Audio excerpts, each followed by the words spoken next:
10h ce matin et sur CNews sur l'antenne jusqu'à 11h. Retenez-moi où je fais un malheur. La stratégie de Donald Trump a eu un effet.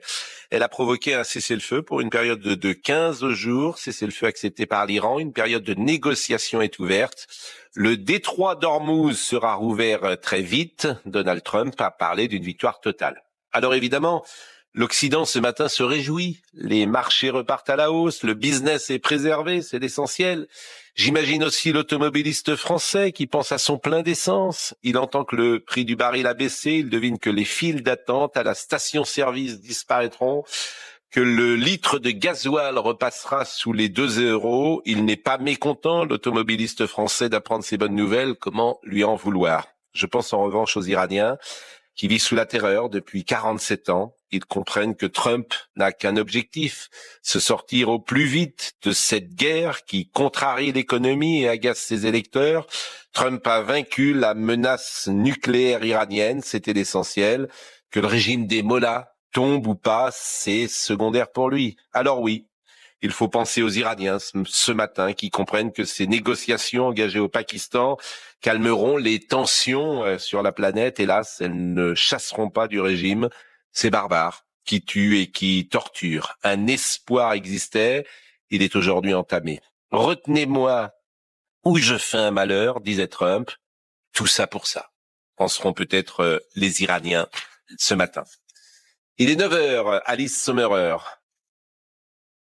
Bonjour Pascal, bonjour à tous. Les États-Unis et l'Iran se sont donc mis d'accord cette nuit sur un cessez-le-feu de 2 semaines.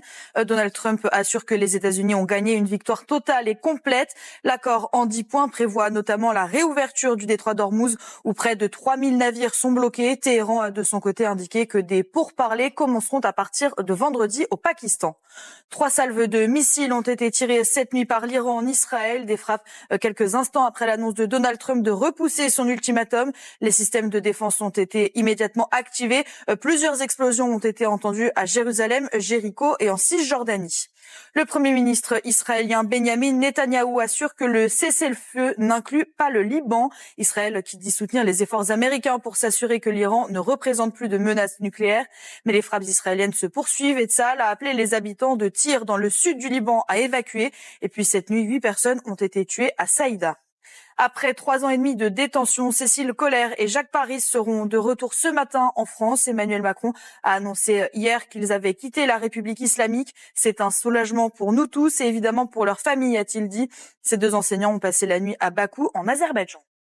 Merci beaucoup Ali, Charlotte Dornelas, Olivier Delagarde, Thomas Bonnet, Georges Fenech et évidemment notre ami Eric de Ritmaten pour parler des répercussions économiques. Et puis Vincent Herouette. Alors Vincent, je suis évidemment pas un expert géopolitique, j'exprimais une sorte de point de vue comme ça, peut-être de l'homme de la rue qui regarde tout cela depuis 4 semaines et qui se dit alors on va rouvrir un détroit d'Ormuz qui était ouvert avant la guerre.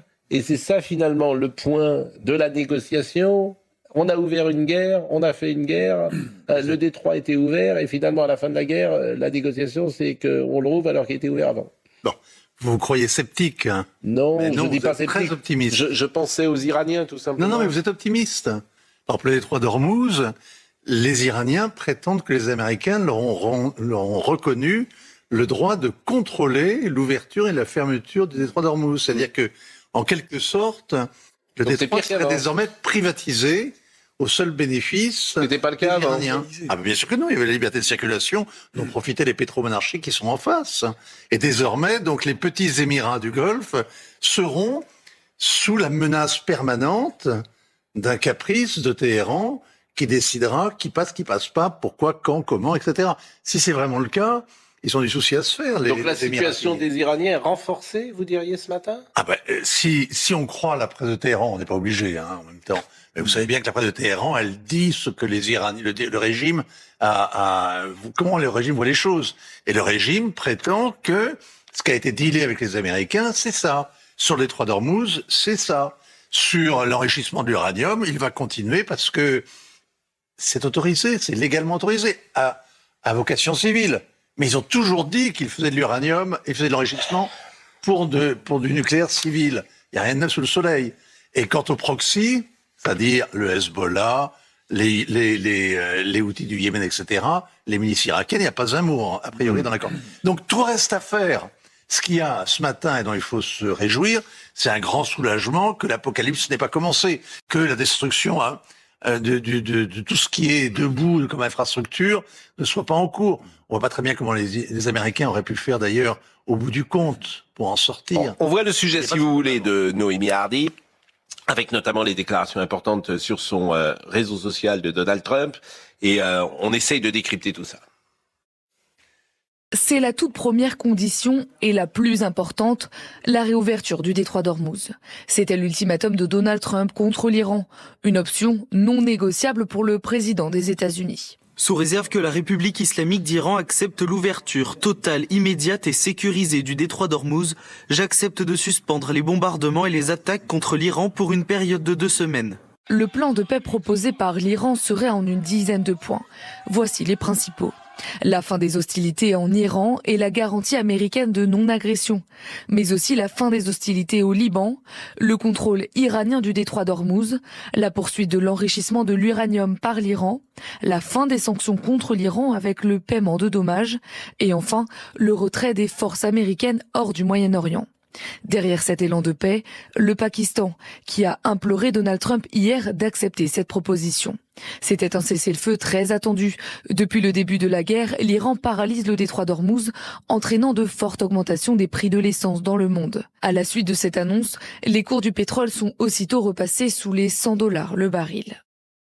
Il y a ces messages de Donald Trump. Nous avons reçu une proposition en 10 points de la part de l'Iran et nous estimons qu'il s'agit d'une base de négociation viable. Presque tous les points de discorde passés ont fait l'objet d'un accord entre les États-Unis et l'Iran, mais un délai de 2 semaines permettra de finaliser et de conclure l'accord. Avec qui parle Trump?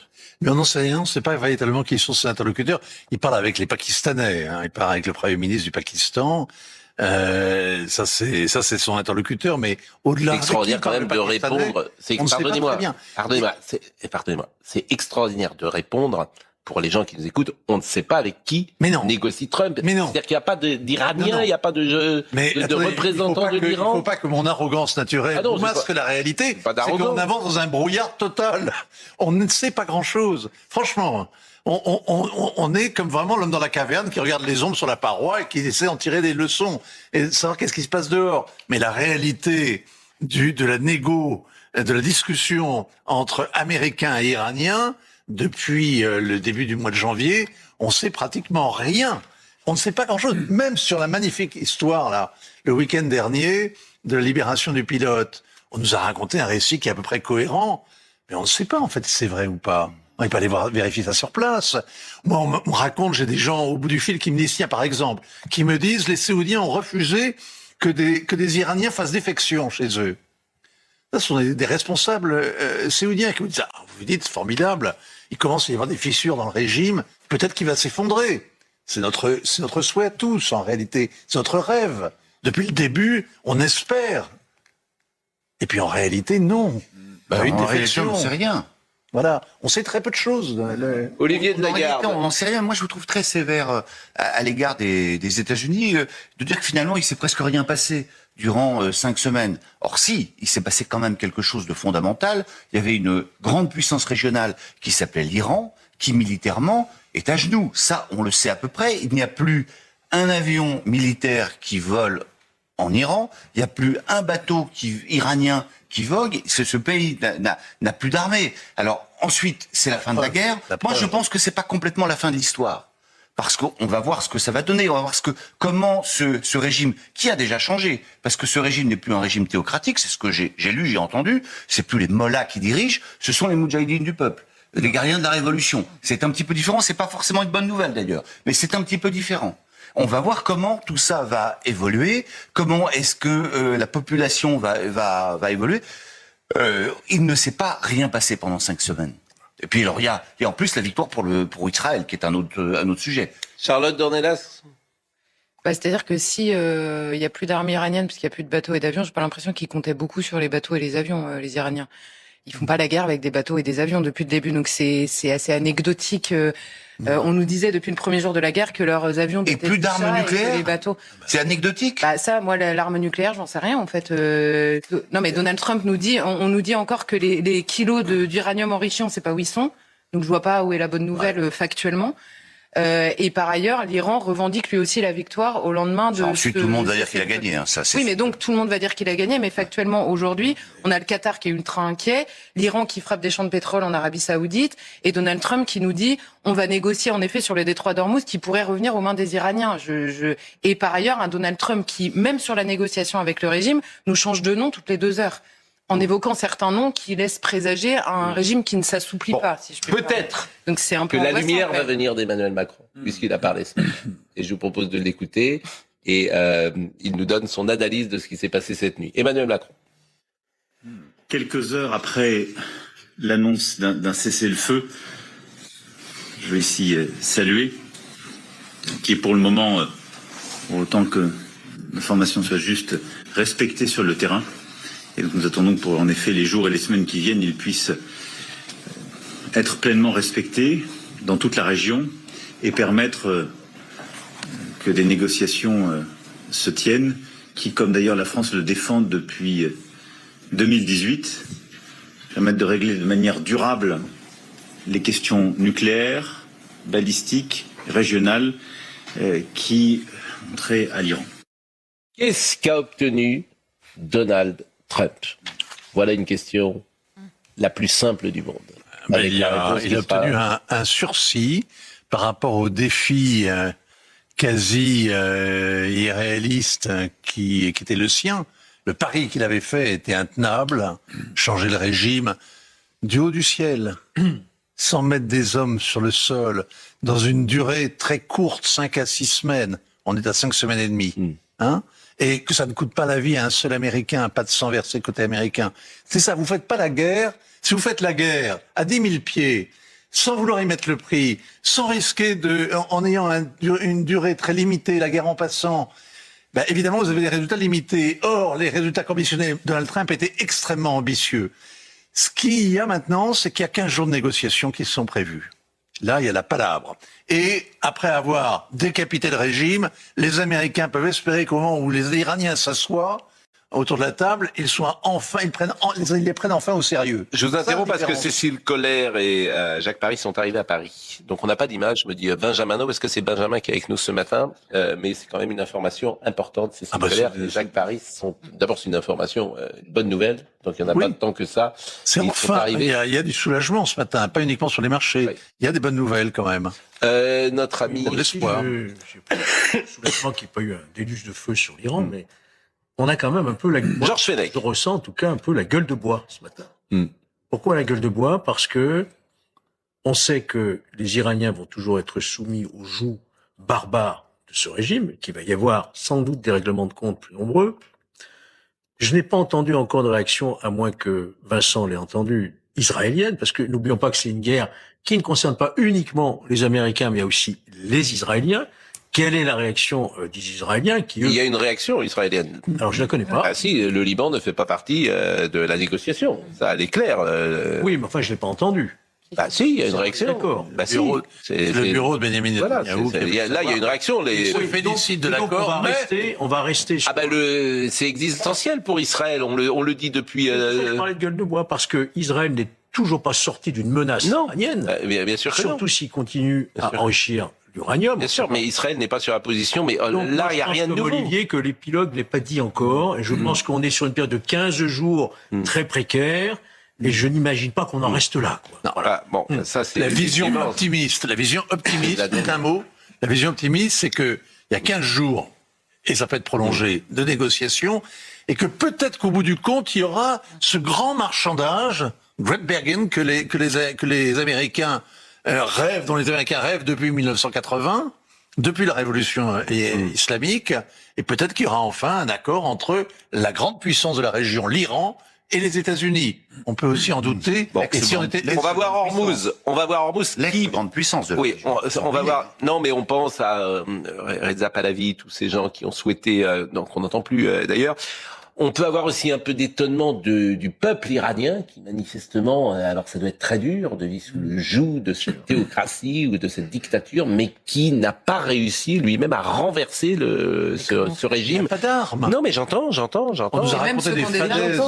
On nous a raconté des fadaises avec les Kurdes qui allaient libérer les Perses. On a vu, ce qu'on a appris désormais, c'est que les armes qui avaient été livrées aux Kurdes s'étaient évaporées. J'entends, mais voyons, voyons le détroit d'Ormuz avec ce sujet de Noémie Hardy, qui est l'objet aujourd'hui. Et je le répète, le paradoxe, c'est que ce détroit d'Ormuz, il était ouvert avant la guerre, et que le point de négociation après 5 semaines de guerre, c'était de le rouvrir. Et donc, on est content parce qu'il est rouvert alors qu'il a été ouvert avant la guerre. Quand même, oui, mais c'est passé des choses entre-temps. Oui, j'entends. Ce pays a été... J'entends. La puissance de ce pays a été complètement annihilée. Mais oui, non, elle n'a pas été complètement... Non, cher ami, vous exagérez. 1 300 000 barils vendus beaucoup plus cher par l'Iran. Ils sont les seuls à pouvoir l'exporter. Non, mais attendez, ils exportent rien du tout. Il y a embargo. Mais pas du tout. Pas du tout. Il y a embargo de l'Iran. Les États-Unis l'ont levé. Il n'y a pas embargo sur l'Iran. Ah bah non. Ça part vers la Chine. Ah oui, vous savez quoi? Oui, mais on n'achète pas du pétrole à l'Iran quand même ici. Nous sommes d'accord. Ni au Russes. On n'achète pas de gaz aux Russes, on n'achète pas de pétrole. Donc l'Iran vend à qui? À la Chine. À la Chine. Oui. D'accord. Bon. Et vous savez, est-ce que vous savez combien le litre d'essence à Téhéran? Combien vaut le litre d'essence? Ouais. C'est un pays formidable où on peut rouler dans des grosses américaines. Est-ce que vous savez? Cassées parce qu'est-ce que vous savez? 20 litres. 1 centime. Oui, c'est ça. 1 centime. Comme en Irak. Oui, 1 centime. Bon. En même temps, personne n'a envie d'aller vivre à Téhéran aujourd'hui. Il est 9h15. Vous seriez bien. Oui, non, arrêtez, ne sourions pas parce que c'est quand même... Pensez à ces Iraniens, pensez aussi à la communauté iranienne qui vit en France. Ce matin, que pense-t-elle? Justement. Intéressez-vous à ça. Que pensent les Iraniens de France? Que pense Mansour Bahrami, par exemple, qui était une des figures? Exactement. Et les Iraniens sous les bombes aussi, parce que oui, il y a bien sûr. Mais qu'est-ce qu'ils pensent ce matin? Première fois, ils ont dormi. Bah oui. Les habitants de Téhéran, pour la première fois depuis 1 mois et demi, ils ont dormi. Oui. Ça change quand même. C'est vrai aussi, mais c'est pour ça que je vous pose la question. Par ailleurs, hier, il y avait le président des États-Unis qui leur promettait de les renvoyer à l'âge de pierre et de détruire une civilisation. Donc je peux croire qu'ils ont passé une très mauvaise nuit en attendant la fin de cette histoire. Mais simplement, je revenais sur la question du pétrole. Pendant la guerre, les États-Unis ont levé des sanctions contre l'Iran, parce que faut pas oublier aussi que l'Iran, ça fait 47 ans qu'ils vivent sous sanctions. La pénurie, ça leur fait moins peur qu'à nous. Ils vivent pas du tout avec le même rapport à cette question. La Chine les soutient et continuera à les soutenir, notamment par le biais du pétrole, mais les États-Unis ont levé des sanctions sur la Russie et sur l'Iran pendant la guerre. Donc, en effet, si on se raconte depuis le premier jour que les États-Unis viennent libérer les Iraniens, on est un peu déçus. Hormuz et notre ami Eric de Ritmaten est là parce que lui, évidemment, il regarde les marchés, il y a que ça qui l'intéresse. Le petit sou, évidemment. Le petit sou, encore un petit sou. Encore un petit sou. Les marchés sont contents. Ah, les marchés sont contents. Là, je vois la bourse de Paris s'enflamme. Mais Hormuz, et vous avez le nez sur Hormuz parce que vos amis, effectivement, regardent cela, vos amis financiers. Voyez le sujet de Noémie Hardy. Le nerf de cette guerre, c'est le détroit d'Ormuz. Mais comment va s'opérer sa réouverture? Point clé de l'accord du cessez-le-feu, c'est la question tant attendue par les pays du monde entier. Sur cette carte, plus de 600 bateaux sont bloqués dans le détroit. Pour l'instant, aucun ne l'a traversé depuis l'annonce de l'accord de paix. 4 bateaux battant pavillon français sont d'ailleurs toujours bloqués. Seule une poignée de navires, plus de 80, ont pu traverser le détroit avec l'accord de l'Iran. Parmi eux, un porte-conteneurs français et des bateaux turcs, pakistanais et chinois qui transportaient principalement du pétrole iranien. Pour la réouverture du détroit, des péages seraient envisagés. Ils sont estimés entre 1 et 2 millions d'euros par bateau. Le contrôle du détroit menace plusieurs pays de pénurie et une hausse des prix du carburant. L'Iran le sait et joue cette carte. Une stratégie qui permet à la République islamique de maintenir une pression et un argument de taille dans les négociations. Et le président de la République a évoqué Hormuz il y a quelques secondes. Nous l'écoutons, Emmanuel Macron. Sur le détroit d'Hormuz, l'Iran a annoncé être prêt à débloquer celui-ci, ce qui est une bonne chose.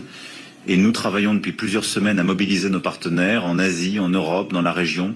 Une quinzaine de pays sont aujourd'hui mobilisés et participent à la planification sous le pilotage de la France pour permettre justement la mise en œuvre d'une mission strictement défensive en coordination avec l'Iran quand les conditions seront remplies pour permettre de faciliter la reprise de cette circulation. Bon, évidemment, l'aspect économique, il s'est fait sentir immédiatement. Oui, c'est ça. Souriais en regardant les marchés, mais... Ouais, c'est un répit. Hein. Il faut pas croire que ça y est, tout est réglé, parce que d'ailleurs le pétrole, il est passé de $110 à 92, 93. Donc on n'est pas revenu au niveau de 60 qui était il y a quelques mois. Donc alors vous allez voir le prix à la pompe. On est à 2,20 € le diesel, il va revenir à 2 €. Ah, c'est ce qu'on a annoncé, peut-être demain, après-demain. Le sans-plomb, il est à 2 €, il va revenir à 1,90 €.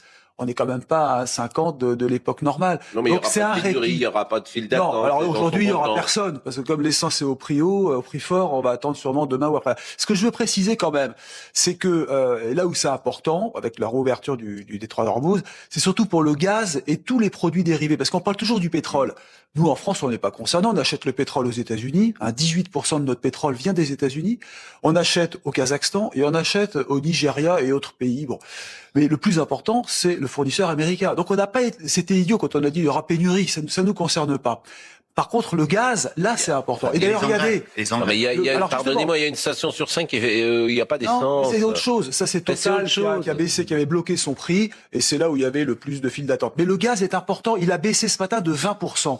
Pourquoi? Parce qu'avec le gaz, on fait des dérivés. On fait des engrais, on fait de l'azote, on fait de l'hélium. L'hélium, l'azote, on l'utilise pour faire les semi-conducteurs. Si vous n'avez plus suffisamment de gaz qui, là, vient de Qatar, il n'y a plus de production. Et c'est pour ça qu'on était inquiets. Maintenant, c'est une période transitoire. On verra bien ce qui se passera. Écoutez, les automobilistes français, je sais pas quand est-ce qu'ils ont été interrogés. Je demande Benjamin, est-ce que s'ils ont été... ils ont été interrogés ce matin. Donc, c'est intéressant de les écouter.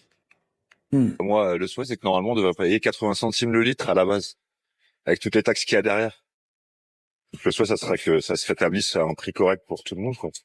Ouais, ça va descendre plus doucement, quoi, je pense. Ils ont fait ça pour lisser le prix d'achat, en fait. Vaut mieux peut-être ça que d'un coup, on retrouve de 1,80 à 4 € d'un coup, quoi.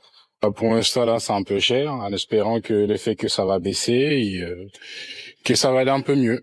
Auparavant, le 95, c'était à 1,80 € par là. Mais bon, si ça baisse, ça serait bien pour qu'il baisse au moins à 1,70 €. Bon, je le disais tout à l'heure, Cécile Collère et Jacques Paris sont de retour, et ça, c'est une bonne nouvelle d'Iran. Par Emmanuel Macron ce matin. Ils seront reçus, bien sûr. Par le président de la République. Bon, ça, c'est une bonne nouvelle, et l'Élysée a fait ce qu'il fallait, manifestement, et les relais diplomatiques ont été efficaces. Bon, il y a une chose très importante que vous avez dit tout à l'heure. Effectivement, les Iraniens, pour la première fois, ont dormi cette nuit, et ils ont dormi parce qu'il n'y avait pas de frappe. Ça, c'est très important. En revanche, Israël, effectivement, la guerre va continuer. Et ça, c'est un aspect très important. Israël fait état de plusieurs salves de missiles tirés par l'Iran. L'armée israélienne a fait état ce matin de cela. 8 morts dans une frappe israélienne, et également au Liban, une frappe israélienne survenue avant que ne soit annoncé un cessez-le-feu entre Téhéran, Washington et leurs alliés dans la guerre du Moyen-Orient. Nous sommes d'accord que Israël n'est pas concerné par ce cessez-le-feu. Oui ou non? Si. Moi, j'en sais absolument rien. Les Israéliens disent qu'ils ne sont pas concernés par sur le Liban. Les Iraniens. Sur le Liban, mais sur l'Iran, si. Les Israéliens disent qu'ils ne sont pas que le Liban n'est pas concerné par l'accord. Les Iraniens, Téhéran, dit le contraire. D'accord, écoutez, on verra. Il y avait un sujet d'ailleurs que je pouvais vous proposer avant la pause. Régine Delfour, qui est sur place en Israël et qui montre, et c'est toujours intéressant de voir la vie quotidienne des uns et des autres. Il y a une jeune femme qui a accouché, je crois, en Israël dans des conditions qui sont particulièrement difficiles. Donc je ne sais pas si le sujet est prêt ou pas, mais on peut peut-être voir ce sujet parce que il y a évidemment la grande histoire, comme toujours, l'histoire géopolitique, et puis il y a la vie au quotidien des uns et des autres. C'est vrai que cette vie-là, elle nous intéresse forcément. Et Régine Delfour, qui est sur place depuis 38-39 jours maintenant là-bas, elle sait faire vivre cette réalité. Donc je vous propose de voir le sujet. Le 6 mars dernier, Rebecca a donné naissance à son premier enfant, Olivia. Un accouchement loin d'être celui qu'elle avait imaginé. De voir le béton de partout, les alarmes. On entend les femmes qui accouchent à côté, les salles de chirurgie. C'est un hôpital magnifique, l'équipe était magnifique, mais moi, à mon niveau, c'était très dur, vraiment un traumatisme. Quelques heures seulement après la naissance d'Olivia, les alarmes retentissent. Une course aux abris commence. Je suis arrivée là-haut, je sentais pas encore mes jambes, on m'a pris en chaise roulante, et mon mari a dû prendre la petite qui avait 2 heures. dans l'abri et faut courir parce qu'on a 2 minutes et demie, pas tout le temps on a l'alerte d'avant et on se retrouve toutes les jeunes mamans comme ça dans un abri et on repart pour dormir et dès qu'on arrive un peu à l'endormir ça les dérègle complètement, il y a une alarme et on court dans les abris et on revient et la peur enfin déjà d'une nouvelle maman qui arrive quelque chose tout ça. Rebecca vit dans l'angoisse des tirs de missiles. Elle s'interdit de sortir avec sa fille. Je suis très protectrice, j'ai peur encore de descendre en bas, de prendre le café dehors. Ça veut dire, je me dis l'alarme elle peut me prendre à chaque moment et comment je vais faire ça. Je peux prendre la responsabilité sur moi-même, mais sur cette temps je peux pas. Pour leur sécurité, Rebecca s'est installée chez sa mère qui possède un abri à son domicile. Charlotte Dornelas, c'est le miracle de la vie ou l'horreur de la vie, c'est-à-dire que voilà, des enfants naissent. Non, c'est pas l'horreur, c'est une petite. Mais l'horreur. Petite innocente. Oui.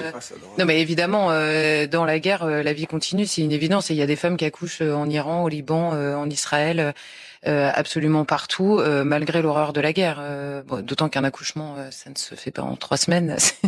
Donc évidemment, mais c'est vrai que dans tous les pays en guerre, c'est étonnant de voir la vie, en effet, continue pour tout le monde, malgré l'horreur de la guerre.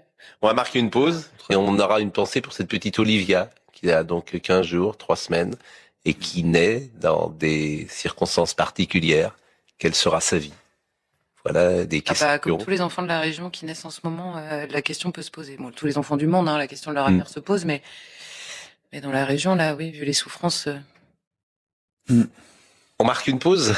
On marque une pause et on va revenir évidemment pour parler de Cédric Collère et de Jacques Paris. On parlera également, j'ai dit oui pardonnez-moi, Cécile Collère et Jacques Paris. On parlera évidemment de ce qui s'est passé hier à l'Assemblée nationale avec Monsieur Lecornu qui rétropédale maintenant après avoir expliqué que les paroles étaient ignobles. Et puis vous avez entendu ce qui ressort sur les réseaux, Patrick Cohen qui interrogeait paléontologue, non, je crois, ou un anthropologue. Il est temps de censurer les réseaux sociaux parce que définitivement, ils font beaucoup de mal à ces gens-là. Ah non, mais c'est extraordinaire parce que vous avez cet anthropologue qui utilise les mêmes mots qui ont été utilisés sur le plateau de CNews. Alors, je sais pas, il y a combien de temps était-ce? Il y a 2-3 ans. La date, mais ouais. Bon, la mémoire numérique est extraordinaire parce que vous allez entendre, on fera aucun commentaire. Je vous propose de faire aucun commentaire. Parce que les propos se Parce qu'on va pas remettre une pièce comme dit dans la machine. On écoute. Ils sont de retour en France après 3 ans de détention. Cécile Collère et Jacques Paris sont arrivés à Paris selon une source proche du dossier. Les 2 ex-détenus ont atterri à l'aéroport Paris-Charles de Gaulle peu avant 9h à bord d'un vol commercial. Emmanuel Macron avait annoncé hier qu'ils avaient quitté l'ambassade de France à Téhéran où ils étaient assignés à résidence. C'est un soulagement pour nous tous, évidemment pour leur famille, avait déclaré le chef de l'État. Ils sont attendus dans quelques instants à l'Élysée. Le cessez-le-feu doit inclure pleinement le Liban, annonce d'Emmanuel Macron ce matin qui convoquait à 8h30 un conseil de défense exceptionnel après ce cessez-le-feu de 2 semaines convenu entre Téhéran et les États-Unis. Quelques heures plus tôt, le bureau du Premier ministre Benyamin Netanyahou avait annoncé que cet accord n'incluait pas le Liban, contrairement à ce qu'avait annoncé le Premier ministre pakistanais, médiateur dans le conflit, qui évoquait un cessez-le-feu qui s'appliquait partout, y compris en terre libanaise. Et cet accord en 10 points devrait avoir des conséquences positives, directes, ici en France. Les prix des carburants pourraient baisser de 5 à 10 centimes le litre très rapidement, selon l'Union française des industries pétrolières. Le pétrole brut a perdu environ $15 en quelques minutes, atteignant à l'heure actuelle un petit peu moins de $93 le brut. La baisse des prix devrait être visible dès demain ou dans 2 jours dans les stations-service selon l'UFIP, à condition que le cours du pétrole se stabilise. Bon, nous reviendrons peut-être tout à l'heure si on a de nouvelles informations et notamment des interventions de Donald Trump, de Emmanuel Macron, puisqu'il y a conseil de défense ce matin. Mais je vous ai dit qu'effectivement nous sommes dans une séquence où la chaîne a été attaquée pour des propos tenus sur ces plateaux et qui ont été interprétés d'une manière scandaleuse comme des propos racistes. Je pense à Monsieur Nunes qui a parlé de propos ignobles. Je pense également à Monsieur Lecornu qui était sur la même ligne. Je pense à Madame Pégard qui sa première intervention allait dans ce sens. Alors, je voudrais soumettre à tous ces gens, parce que le numérique a de la mémoire, il y a une interview du polémiste de France Inter, Patrick Cohen, en 2017. Le polémiste de France Inter recevait un anthropologue qui s'appelait Monsieur Pic. Je disais tout à l'heure, on va faire aucun commentaire, parce que rien, on va pas parler. Voilà, on va simplement écouter ce qui se dit. Et puis, on va demander à Monsieur Nunez, on va demander à Monsieur Lecornu, on va demander à Madame Pégard de dire c'est ignoble, ce qu'on entend sur Entente de France Inter, mais c'était en 2017, donc c'est un peu tard peut-être de réagir. Mais écoutez cette séquence qui est tellement instructive et qui en dit tellement de ce qu'est notre époque aujourd'hui. Bonjour Pascal Pic. Bonjour Patrick Cohen. Vous êtes paléo-anthropologue, maître de conférences au Collège de France. Vous publiez chez Odile Jacob Qui va prendre le pouvoir, les grands singes, les hommes politiques ou les robots. Un livre où vous ne cessez de jeter des ponts entre le comportement des singes et celui des hommes, et en particulier celui des hommes politiques. C'est comme ça que vous avez regardé la campagne électorale, comme le Bébête Show. Beaucoup de Français jugent ainsi au comportement, ils regardent l'image sans écouter le son, Pascal Pic? Mais bien sûr, parce qu'effectivement, ce sont des éléments qu'on partage avec les grands singes. Lorsqu'on va observer des sociétés de chimpanzés, il y a que deux espèces qui font vraiment de la politique, hein, les hommes et les chimpanzés.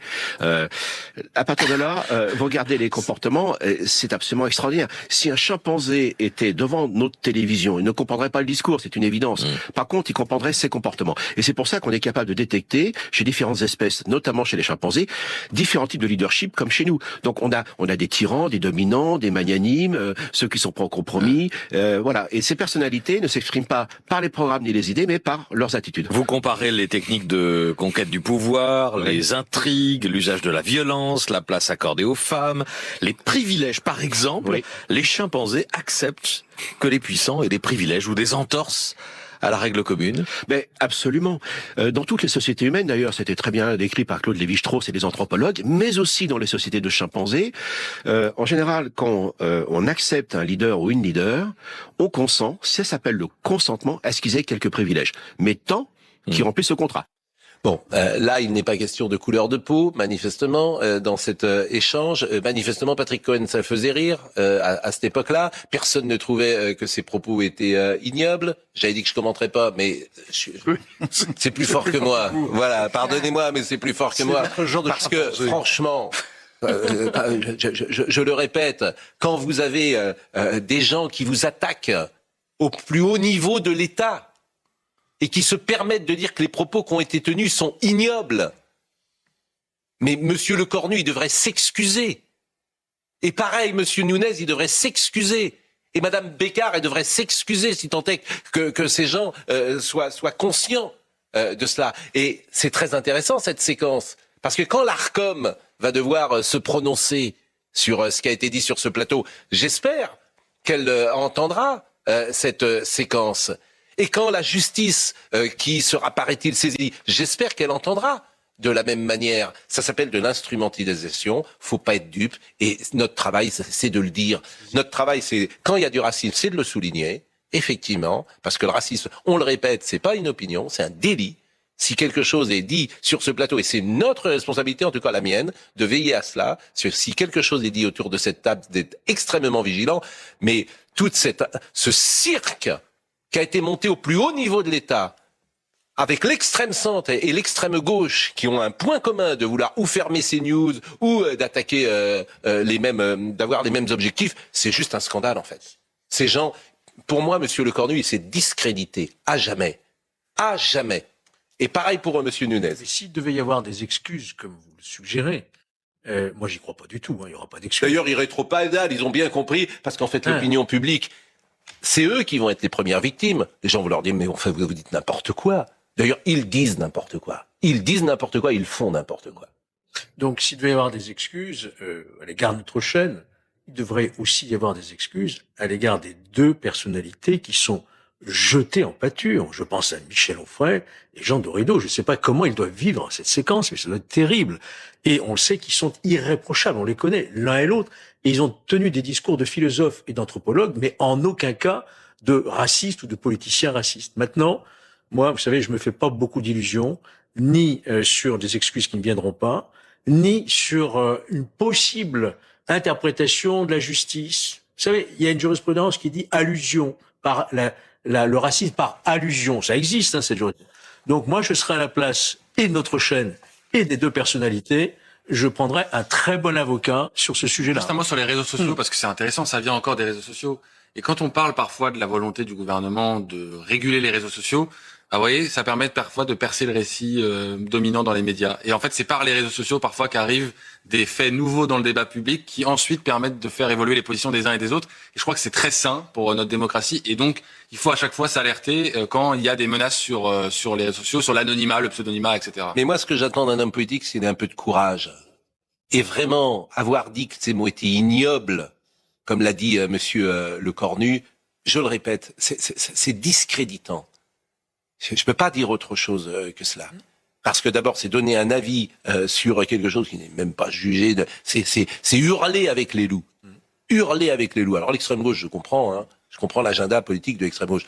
L'extrême centre, je comprends aussi son agenda. Évidemment que CNews ennuie monsieur Macron et ses amis. Évidemment.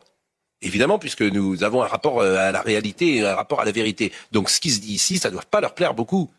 Évidemment, je comprends bien leur stratégie.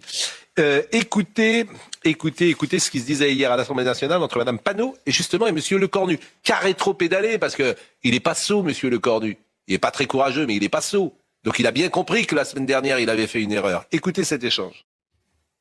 À Saint-Denis, dans la ville des rois morts et du peuple vivant, des dizaines de milliers de personnes se sont mobilisées samedi pour proclamer un front antifasciste et dire non au racisme. Cet événement historique est né du déferlement de haine qu'a subi Bali Bagayoko depuis son élection. Que les racistes se tiennent pour dits, c'est toujours par milliers que nous leur tiendrons tête. Bali Bagayoko n'est pas seul, il fait notre fierté. Collègues, il faut dire le moment politique que nous vivons, celui d'un racisme répugnant où ressurgissent les structures héritées de l'histoire coloniale. Les responsables sont connus et récidivent à toute occasion, car pour une chaîne comme CNews, le racisme n'est jamais un dérapage, c'est un modèle économique. À cet instant, certains silences sont intolérables. La France insoumise ne se laissera pas donner des leçons de République de la part de ceux qui ont tant tardé à réagir. Vos condamnations à retardement, votre soutien à reculons et le silence de l'homme qui est censé présider la République. Emmanuel Macron appelle Éric Zemmour pendant 45 minutes quand celui-ci est pris à partie dans la rue, mais n'a rien à dire au maire de la deuxième ville d'Île-de-France lorsqu'il est traité de singe sur les plateaux. Monsieur le Premier ministre, faut-il être condamné pour provocation à la haine raciale pour recevoir un geste de solidarité du président de la République? Vous voyez, sur la première minute de votre question, Madame la Présidente Panot, j'étais d'accord avec vous. Et puis au bout d'une minute, c'est plus fort que vous, vous avez joué de l'ambiguïté, laissant à entendre au fond que le gouvernement de la République pouvait être raciste, laissant entendre que celles et ceux qui soutiennent ce gouvernement pouvaient être racistes. Et je le redis avec beaucoup de force, vous participez à une banalisation du mal, vous participez à la banalisation de ce racisme, et c'est dangereux justement pour cette cause. Autre ambiguïté, Madame la Présidente, il ne peut pas y avoir de discrimination à la carte. Ce qui est abject pour le racisme est abject pour l'antisémitisme, pour l'homophobie, pour l'ensemble des discriminations. Car la République, c'est le refus de toutes les discriminations. Vincent Herouette, je vous vois réagir. Ouais, non, mais regardons ça un peu de loin. On est toujours le racisme de quelqu'un à gauche. Vous aurez toujours un pur qui vous épurera encore plus et qui vous soupçonnera dans vos arrière-pensées, dans vos actes et vos déclarations d'il y a 10 ans, 15 ans, 20 ans, d'avoir été complice de ce racisme qu'il combat avec tant de vertu outragée. Franchement, franchement, quand vous regardez la marche du monde actuellement, quand vous regardez les menaces qui pèsent sur nous, c'est un débat c'est tellement irréel. C'est tellement extravagant, cette espèce d'hystérie autour d'un maire qui lui-même a eu un comportement provoquant. C'est pour ça. Il fallait ouvrir un contre-feu. Mais c'est pour ça que tu vois le niveau et de Le Cornu et de Nunez. Tu vois qui ils sont. C'est leur soumission, oui, la doxine gauche. Tu le vois qui ils sont. Ils veulent apparaître vertueux. Mais bien sûr, c'est pour ça que c'est intéressant. Un petit crachat. Voilà, c'est-à-dire que tu vois toujours à travers, quand ça bastonne un peu, tu vois comment les uns et les autres réagissent. Tu vois qui ils sont. C'est-à-dire pas grand-chose. Ouais. Et puis, c'est-à-dire que tu vois dans des temps troublés ce qui pourrait se passer. Ils se couchent immédiatement. Ils disent n'importe quoi, ils ont peur. Et ils attaquent, ignoble, avait dit Sébastien Le Cornu. Pourrait se constituer ignoble. Partie civile, etc. Et Monsieur Le Cornu avait dit partie civile. Mais évidemment que c'est des marqueurs. Je pense que c'est des marqueurs. Les réactions sont analysées à l'aune de l'échéance de 2027. Oui, c'est la bataille qui est en train de se jouer là. Oui, mais il y a une leçon qu'on peut tirer de tout ça, c'est qu'en fait, dès que vous commencez à vouloir reprendre le narratif de la France insoumise, c'est jamais assez. Vous allez jamais aller assez loin. Et donc en fait, comme le dit Vincent, vous serez jamais assez jusqu'au boutiste. Et donc vous serez toujours rattrapé par Mathilde Panot, en l'occurrence, qui attaque le gouvernement. Elle est plus royaliste que le roi, si vous me permettez l'expression, parce qu'elle a parlé des rois morts de ça. Mais eux, ils se couchent devant la doxa. Effectivement, ils sont comme ça parce que le petit papier dans Libération, le petit papier dans Télérama, le petit passage à Quotidien, tout ça, ils ne veulent pas. Donc, c'est facile. Si je puis me permettre, Charlotte Dornelas. Ils ont été la doxa avant l'existence même de la France insoumise, si je puis me permettre. Oui. Non, mais c'est vraiment insupportable pour le magistrat que je suis, si vous permettez, c'est d'entendre des membres du gouvernement et le premier d'entre eux porter une atteinte grave à la présomption d'innocence. C'est ça qui est grave ici. Et la On ne ministre de la respecte plus rien, quoi. Et la ministre de la Culture a la liberté d'informer, hein, la liberté de la presse, la liberté d'opinion. Ça vous a pas choqué, hein? C'est extravagant. La première déclaration le nouveau ministre de la Culture et de la Communication on est dénoncer un procès en sorcellerie Exactement. fait à une chaîne qui est... Vous imaginez la pression que ça peut exercer sur les juges également. Cette intervention du gouvernement, du Premier ministre, du ministre de la Culture. Ah, mais il y en a qu'un qui est silencieux. C'est M. Darmanin. Et il a bien raison. Il a bien raison, effectivement, mais c'est sans doute le plus doué sur le plan politique. Je pense aussi. Sans doute aussi le plus intelligent. Et effectivement, vous avez parfaitement raison. Tout à fait. Vous avez parfaitement raison. Et le plus sérieux dans cette affaire. Réunion Attal-Philippe. Alors, Attal-Philippe. Ça, c'est le grand rapprochement. C'est le mélange de j'ai entendu ce matin, il va venir demain. Vous serez là demain, Jean-François Copé. Ah oui, j'attends ça avec plaisir. Écoutez, franchement, Jean-François Copé, c'est formidable. Il a écrit un livre. J'espère qu'il va pas se décommander. Hein. Non, il est courageux. Oui, en plus, il parle à l'ancienne. Le débat, il est plutôt adepte du débat. Voilà. Lui, c'est pas le style à ce gars. Voilà, mais il est formidable parce que c'est un livre, il aurait pu l'écrire en 88 ou 89. Bon, mais il l'a écrit aujourd'hui. Bon, lui, pour lui, LFI et le Rassemblement national, c'est pareil. C'est ça son grand truc. On tombe de notre chaise. C'est original comme thèse. Oui, mais c'est la thèse de l'extrême centre. Parce que lui-même, il t'explique, je l'ai entendu ce matin déjà. Je sais pas si c'est la thèse, mais... Tout va bien. S'il pouvait entrer dans le gouvernement de Macron, il irait. Lui, après 10 ans, c'est le seul macroniste qui est content, quasiment, Jean-François Cotépé. C'est formidable, d'ailleurs. Mais il faut qu'il s'assume en tant que macroniste. En fait, c'est ça l'ambiguïté. C'est parti des LR aujourd'hui. Et que Bruno Retailleau était invité d'une autre matinale en même temps et qui dit tout l'inverse. Mais en fait, écoutons-le, monsieur Copé, on fait un petit tease parce qu'il sera avec nous demain. Mais c'est vrai que souvent, moi, je l'ai eu dans les... C'est agréable avec lui parce que, alors lui, il ne se démonte pas. Bon, il représente des choses. Oui, des choses. Mais comme vous dites, c'est un peu la politique à l'ancienne. Il est quand même charpenté idéologiquement. Il connaît le terrain. Enfin, je veux dire, bon, je suis d'accord avec vous. D'accord ou pas, mais il a le sens du débat. De la politique. Et c'est un professionnel de la politique et il a réussi à notamment à imposer, il est réélu au premier tour, donc vraiment il a forcément des qualités. Mais c'est un macroniste, au bout de 10 ans, il trouve que tout est parfait. C'est formidable d'ailleurs. Écoutez, monsieur Copé. LR n'est pas devenu populiste, mais en revanche, ce qui est vrai, c'est qu'il y a aujourd'hui un schisme, malheureusement, entre ceux qui, tels Bellamy, sont dans une ligne extrêmement complaisante à l'égard du Rassemblement national, et ceux qui, comme Michel Barnier, Gérard Larcher, Valérie Pécresse, Xavier Bertrand ou moi-même, considérons que ce serait la pire des options. Regardez l'état du PS aujourd'hui pour s'être compromis avec LFI. Donc pour moi, la ligne, elle est très claire. C'est celle d'une droite décomplexée, qui assume des valeurs d'ordre et de progrès, parce que justement, on est totalement étanche avec le Rassemblement national. Les 4 noms qu'il a donnés donnent envie. Pécresse, Larcher, Bertrand et lui-même, je crois. Et Barnier. Et Copé. Donc c'est ça qui vous permet de dire que M. Copé est macroniste, c'est ce que tu viens de dire là. Oui, exactement. J'ai pas entendu ça, moi. Bah oui, parce que vous l'avez mal interprété. Non. Non, parce qu'il tacle François-Xavier Bellamy, il envoie des messages aussi à Bruno Retailleau. C'est les deux grosses sensibilités qui existent au sein de LR. Il y en a une qui va un peu plus vers le centre, l'autre qui va un peu plus vers la droite. Mais j'entends pas parler de macronisme là. Mais en fait, après, c'est la vérité des électeurs. Genre, c'est ça aussi la réalité, c'est que Bruno Retailleau a été élu à la tête du parti largement. Les électeurs de droite, ils ne sont pas sur la ligne de Valérie Pécresse. Elle a fait moins de 5%. Enfin, j'ai rien contre Valérie Pécresse, mais elle a fait cette ligne-là, a fait aux élections présidentielles moins de 5%. Pourquoi pensez-vous que les gens qui votaient pour les LR sont passés chez Bardella ou chez Marine Le Pen ? Pourquoi? Vous avez vu les municipales, ça s'est pas mal passé quand même. Bah, il y en a qui sont passés chez Macron aussi. Il y en a qui sont passés chez Macron. Il s'agit de les Et les récupérer pour les municipales, LR. ça veut rien dire. Les municipales, pourquoi ça veut rien dire? C'est parce que c'est comme Jean-François Copé, c'est un bon maire. Oui. Donc ça n'a rien à voir. Jean-François, tu votes pour une personnalité. Jean-François Copé, il fait le job. À Meaux, il fait 61%. Ça, comparaison n'est pas raison. Ce qui est intéressant, c'est un scrutin national.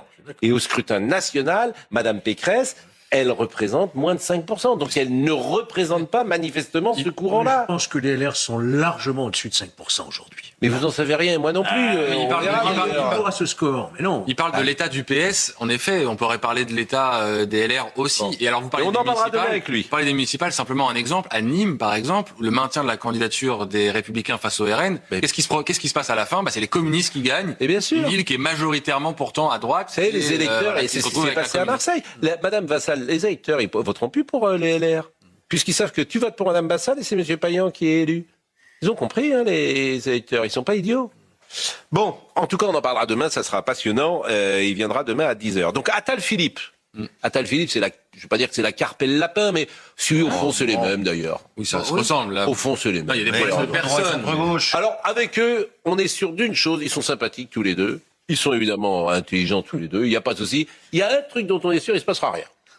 Donc, comme ça sera parfait. C'est comme avec Emmanuel Macron, il se passera rien. L'immigration continuera, l'insécurité continuera, la redistribution sociale continuera, rien ne sera fait. Parce qu'ils ne prendront aucune décision. C'est des rats de soc. Voilà, c'est c'est l'héritage de Jacques Chirac. Et ça, on est sûr qu'il se passera rien. Mais pourquoi pas? C'est déjà. On va devoir les programmes quand même.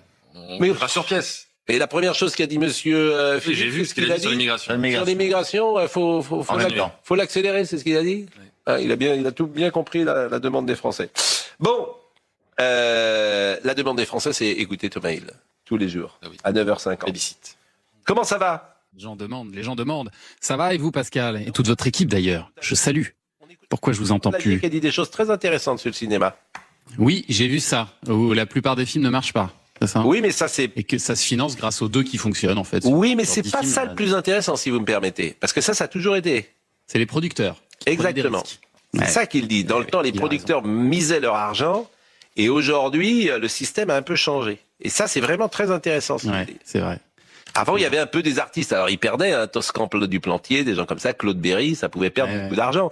Mais il y avait quelque chose de flamboyant dans le producteur. Et on salue notre ami Norbert Saada, par exemple, qui est un producteur à l'ancienne de ce point de vue-là et qui nous écoute régulièrement. Ça va, par ça? C'est que les 4 premiers films en France, aujourd'hui, depuis le début de l'année, les 4 meilleurs films qui font le plus d'entrées, c'est 4 films français.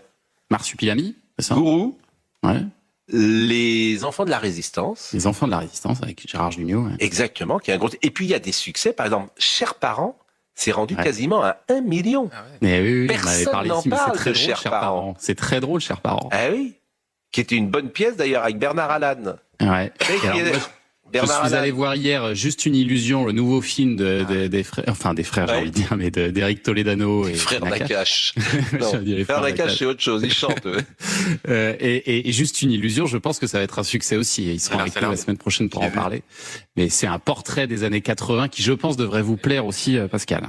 Avec Louis Garrel. Et ça, c'est... Avec Louis Garrel. Voilà. Mais vous savez que... L'année 1985, exactement. Mais c'est... Vous pensez qu'on pourrait retourner dans l'année 85, il pourrait avoir une opération du Saint-Esprit qui nous permettrait de voyager. Il n'y avait pas de portable, Comment? Pas de réseaux sociaux. Vous êtes resté à cette époque-là.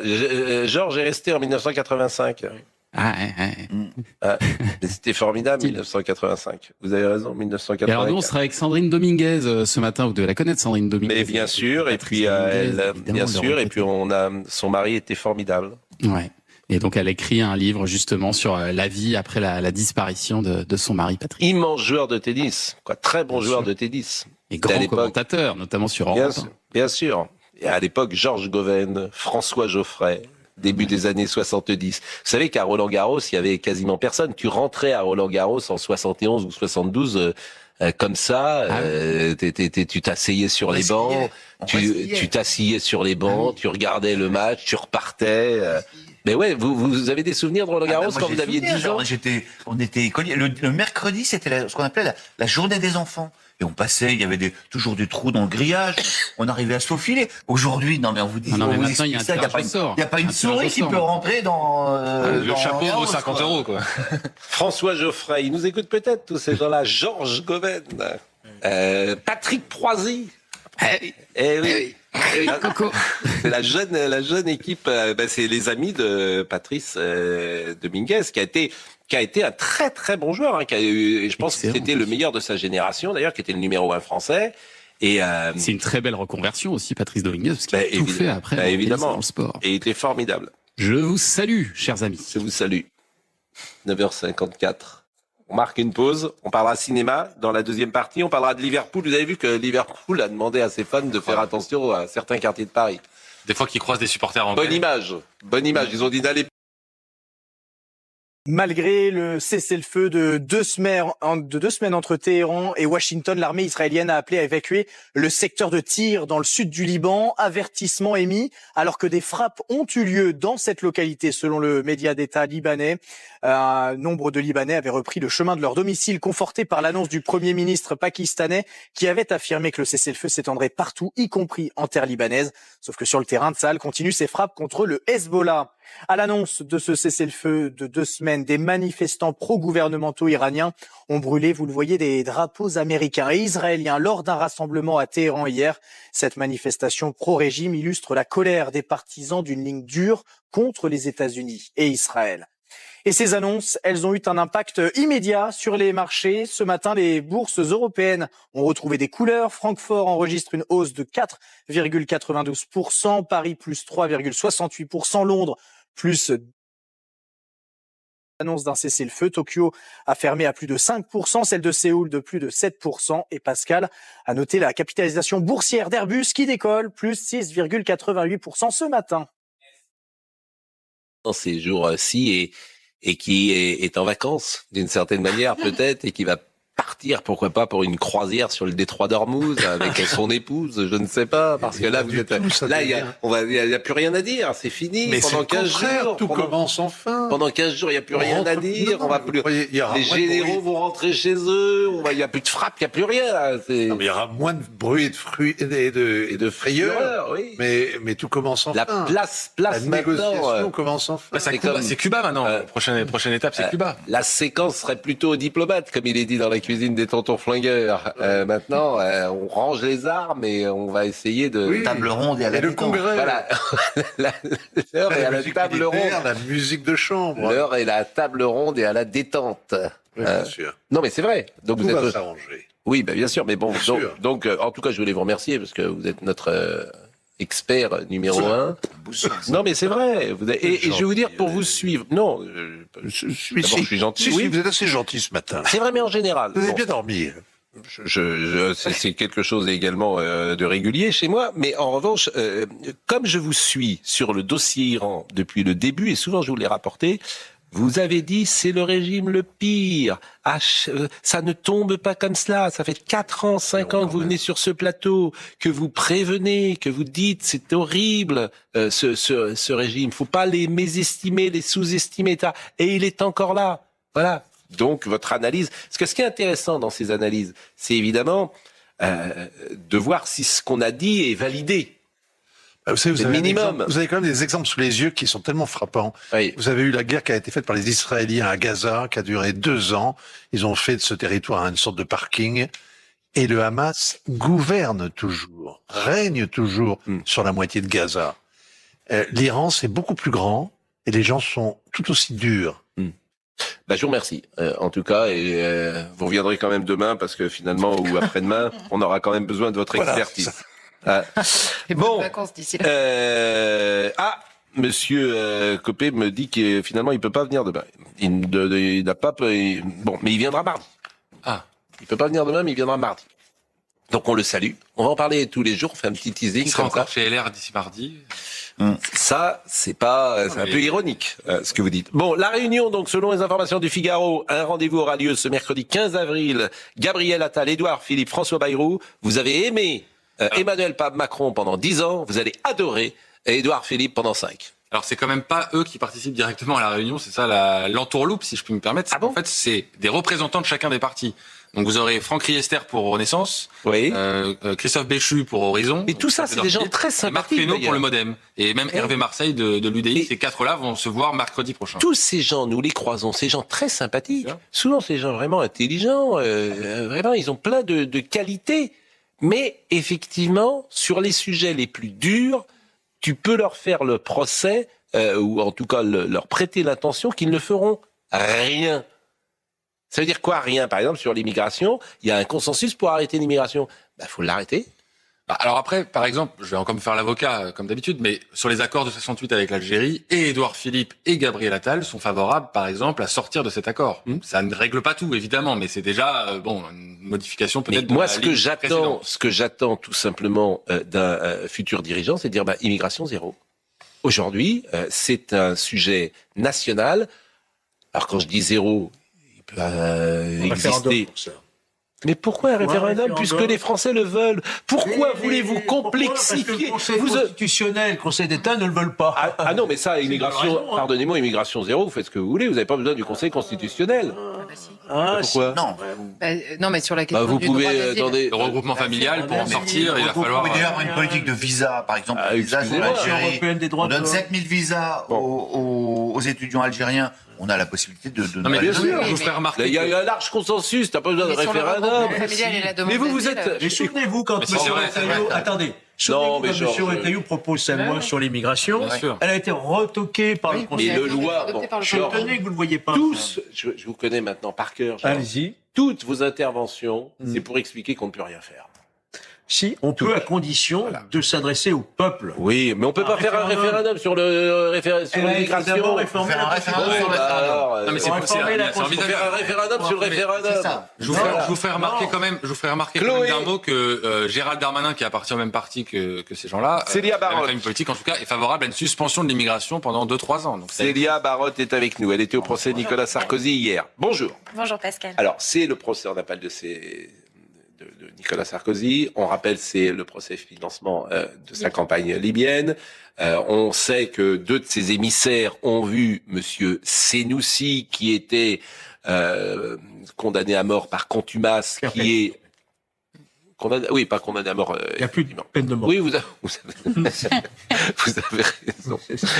Vous avez raison. Qui était condamné à perpétuité par contumace, qui est impliqué dans le DC-10, l'attentat du DC-10 il y a 30 ans de cela. Et effectivement, avant qu'il soit président de la République, je rappelle pour tous les gens, il y avait Monsieur Guéant et Monsieur Hortefeux, 2 de ses proches collaborateurs, qui sont allés à Tripoli et qui auraient vu Monsieur Senoussi et qui ont dit, on n'était pas au courant que c'était Monsieur Senoussi, enfin... C'est assez étrange, peut-être comme défense. Et là, pour la première fois hier, il s'est passé quelque chose. C'est pour ça que vous êtes avec nous ce matin. Que s'est-il passé? Oui, Nicolas Sarkozy s'est rendu en Libye en octobre 2005 et Claude Guéant et Brice Hortefeux ont encadré ce voyage, puisque Claude Guéant s'est rendu en Libye quelques semaines avant et puis Brice Hortefeux plusieurs mois après.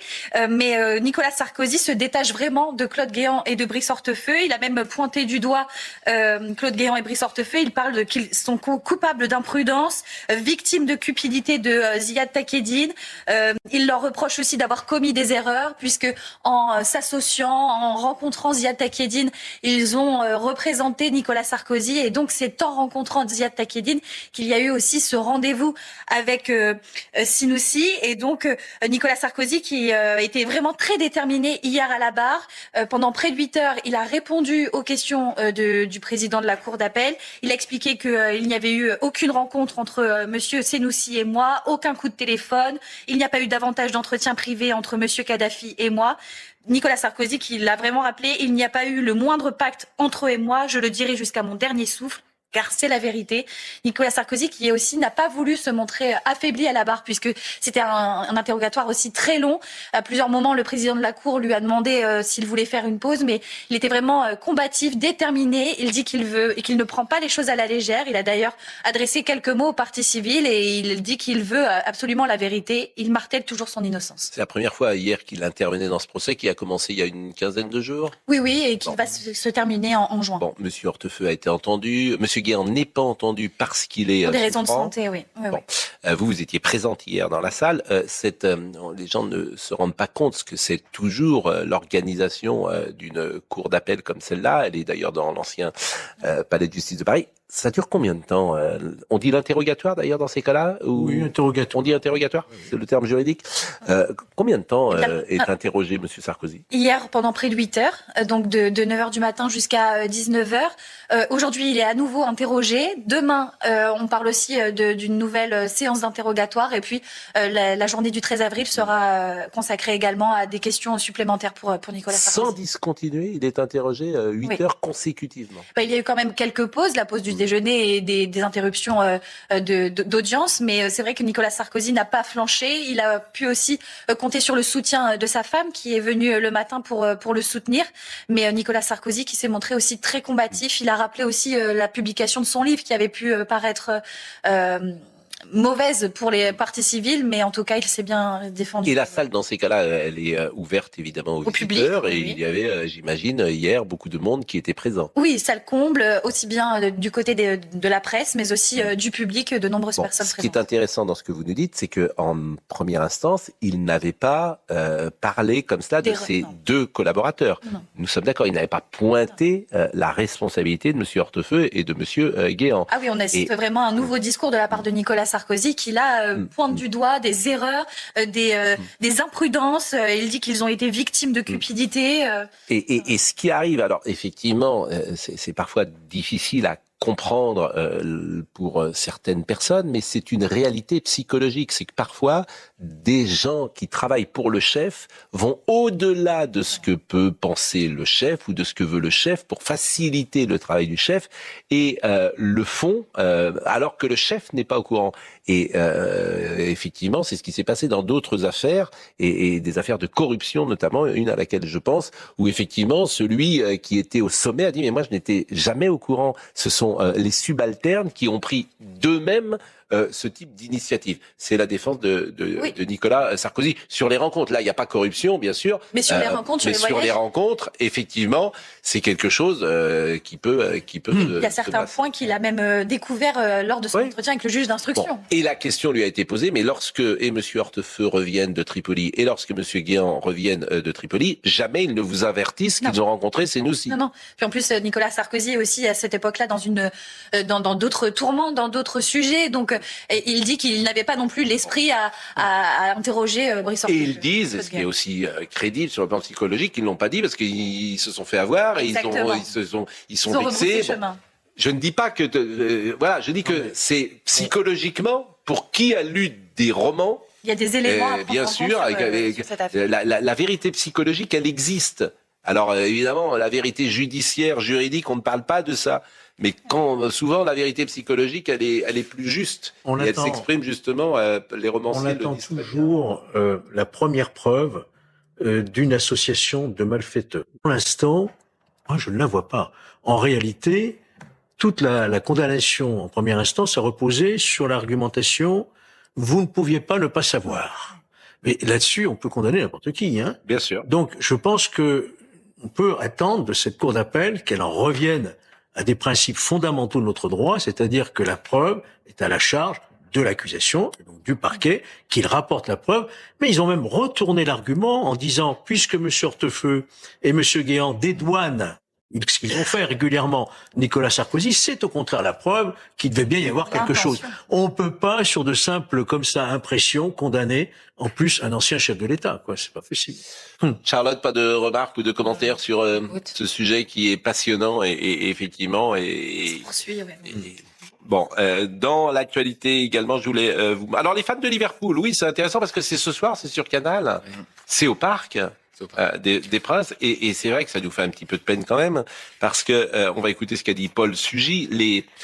c'est le compte officiel des supporters de Liverpool qui a dit les supporters sont priés d'éviter des zones suivantes: quartier de la Gare du Nord, quartier de Pigalle, centre-ville, Châtelet. C'est vraiment intéressant parce que le monde entier est au courant de ce qu'est Paris. Oui, c'est un avertissement fraternel, remarquez.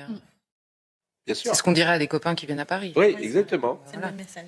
Je suis d'accord avec vous, mais bon. Non, mais ce qui est terrible, c'est que c'est les propos, oui, effectivement, on avait l'impression qu'on pouvait tenir pour des pays en voie de développement, en disant certaines villes, etc. Tu évites d'aller à cet endroit-là, tu mets pas de bijoux. Enfin, c'est Paris. Vous connaissez le slogan du club de Liverpool? Never walk alone. Vous ne marcherez jamais seul. Oui. Bon, là, ça s'applique particulièrement aux supporters qui devraient éviter de marcher seuls dans les rues de Paris. Bon, les supporters de Liverpool, ça n'a pas toujours été des anges, hein, bien sûr, parce qu'ils sont, voilà. Par ailleurs, on peut parler de la criminalité, de la délinquance à Liverpool, qui est à mon avis aussi un sujet dans la ville de Liverpool, bien sûr. Ah oui, les villes anglaises sont gagnées aussi par des faits de délinquance. Alors pas forcément de la même manière. Bon, je suis pas persuadé que ce soit totalement. C'est à Birmingham, hein, surtout d'ailleurs. Birmingham, beaucoup. D'ailleurs, mais c'est vrai que Liverpool a une place particulière dans notre cœur, évidemment, puisque c'est la ville des Beatles. Ah oui, quand même. Ça n'a pas l'air de vous. Mais si, les Beatles. De vous émouvoir. Bon, voyez ce que il va falloir les battre quand même. Mais le PSG, mais le PSG ce soir va oui, je pense que le PSG attention à ce que vous dites. balader, j'en sais rien. Vous savez, moi, je parle le match avant le match. J'ai pris un peu de distance sur le foot, c'est vrai, je regarde moins avant. Mais hier soir, j'ai regardé sur Canal. Real Madrid, Bayern. Je vous assure, la Ligue des Champions, Canal à la Ligue des Champions. C'est vraiment l'excellence du football. Et puis, c'est merveilleusement commenté. Il y a toute la bande d'Hervé Matou. Il y aura David Sfarginola. Il y aura Paul Tchoucriel qui doit commenter ce soir. C'est vraiment ce qu'on voit en Ligue des Champions. Hier soir, le match Bayern, vous l'avez regardé? Un petit peu, ouais.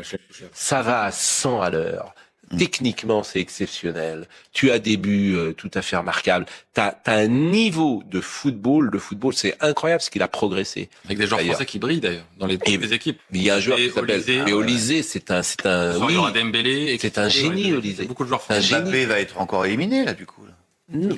C'est possible, mais en tout cas, Olysée, c'est un joueur qui va vite, c'est un technicien, c'est des joueurs exceptionnels, vraiment exceptionnels. C'est le meilleur passeur d'Europe. Charlotte, ça vous. Non, je disais à Célia, n'est-ce pas? N'est-ce pas? Mais non, mais bon. Mais vous avez. Bon, alors, for sure. Bon, écoutez, ce que disait Paul Sugy ce matin sur les supporters de Liverpool. C'est un message adressé par le club de Liverpool sur les réseaux sociaux à l'intention de ses supporters qui m'a interpellé. Ce message assez complet leur dit: vous devez éviter les zones suivantes lors de votre déplacement à Paris. On attend quelques 3000 supporters anglais. Le quartier de la Gare du Nord, qui est quand même le quartier par lequel arrivent les voyageurs britanniques qui ont pris l'Eurostar. Quartier de Pigalle, le centre-ville même, dont Châtelet, nœud de transport en plein cœur de la capitale. Les voleurs et les pickpockets opèrent dans le métro de Paris, sur les lignes de RER et dans les gares principales. Et donc là, vous avez une liste de recommandations bien connues, hélas, des usagers des transports publics parisiens pour éviter les risques avec les pickpockets, garder ses affaires près de soi, les mettre dans les poches intérieures des sacs, etc. Prendre des précautions raisonnables contre tous les crimes de rue. C'est ce qu'écrivent les gérants de ce club à l'intention de leurs supporters. Et il est conseillé aussi aux supporters de ne pas prendre la ligne 9 du métro, celle-ci étant plutôt réservée aux ultras du PSG. En clair, barricadez-vous, faites attention à tout et à tout le monde. On voit bien les conditions désastreuses dans lesquelles ces supporters arrivent dans notre belle ville de Paris. Non, mais ça ajoute pour eux la menace des ultras du PSG. J'y avais pas pensé. J'ai moins peur d'eux quand je me balade dans Paris, mais c'est non, mais il y a un précédent. Ah bah à mon avis, les ultras du PSG, vous pouvez être tranquille, ils vont pas vous ennuyer. Bah non, justement, c'est. Sauf si vous avez une banderole à Liverpool, mais bon, je vous vois pas vous balader avec ça dans la rue. Il y a un précédent quand même. On l'a pas dit. C'est le Stade de France, la finale de la Ligue des Champions, qui voyait déjà l'équipe de Liverpool face au Real Madrid. Oui, voilà, et les supporters de Liverpool avaient été malmenés par des délinquants des cités du coin. Et en fait, ils avaient été en plus accusés à l'époque par le ministre de l'Intérieur qui avait parlé des supporters anglais. Bon, il a fini par présenter ses excuses. Et Darmanin n'a pas été très intelligent. Mais c'était pas son moment de plus inspiré. Ça n'a pas été sa meilleure séquence. Écoutez, qui ne fait pas d'erreur? Il a au moins reconnu son erreur, ce qui en Macronie est déjà rare. Qui ne fait pas d'erreur? Vous n'en avez pas jamais fait? Oui, absolument. Vous avez raison. Bon, où avais-je la tête? Bon, là, c'était quand même une erreur mastoc, si je puis me permettre. Au début, j'ai souri. Bon, une femme de 74 ans a été violemment agressée et violée à son domicile de Romainville, dans Seine-Saint-Denis, dans la nuit de lundi à mardi. Un homme de nationalité algérienne a été interpellé, 74 ans. Vous voyez ce sujet de Pierre Crépy, parce que ce sont effectivement des faits divers, me semble-t-il, qui n'existaient pas il y a quelques années et qui se répètent. Et c'est pour ça que ça devient des faits de société, que des femmes de 74 ans puissent être violées, a de quoi nous sidérer. À tout de suite. Regardez ce sujet. C'est dans cet immeuble de Romainville qu'une femme de 74 ans a vécu une nuit d'horreur. Aux alentours de 2 heures du matin, un homme est entré dans son appartement muni d'une matraque télescopique avant de l'agresser puis de la violer. L'une de ses voisines l'a jointe par téléphone.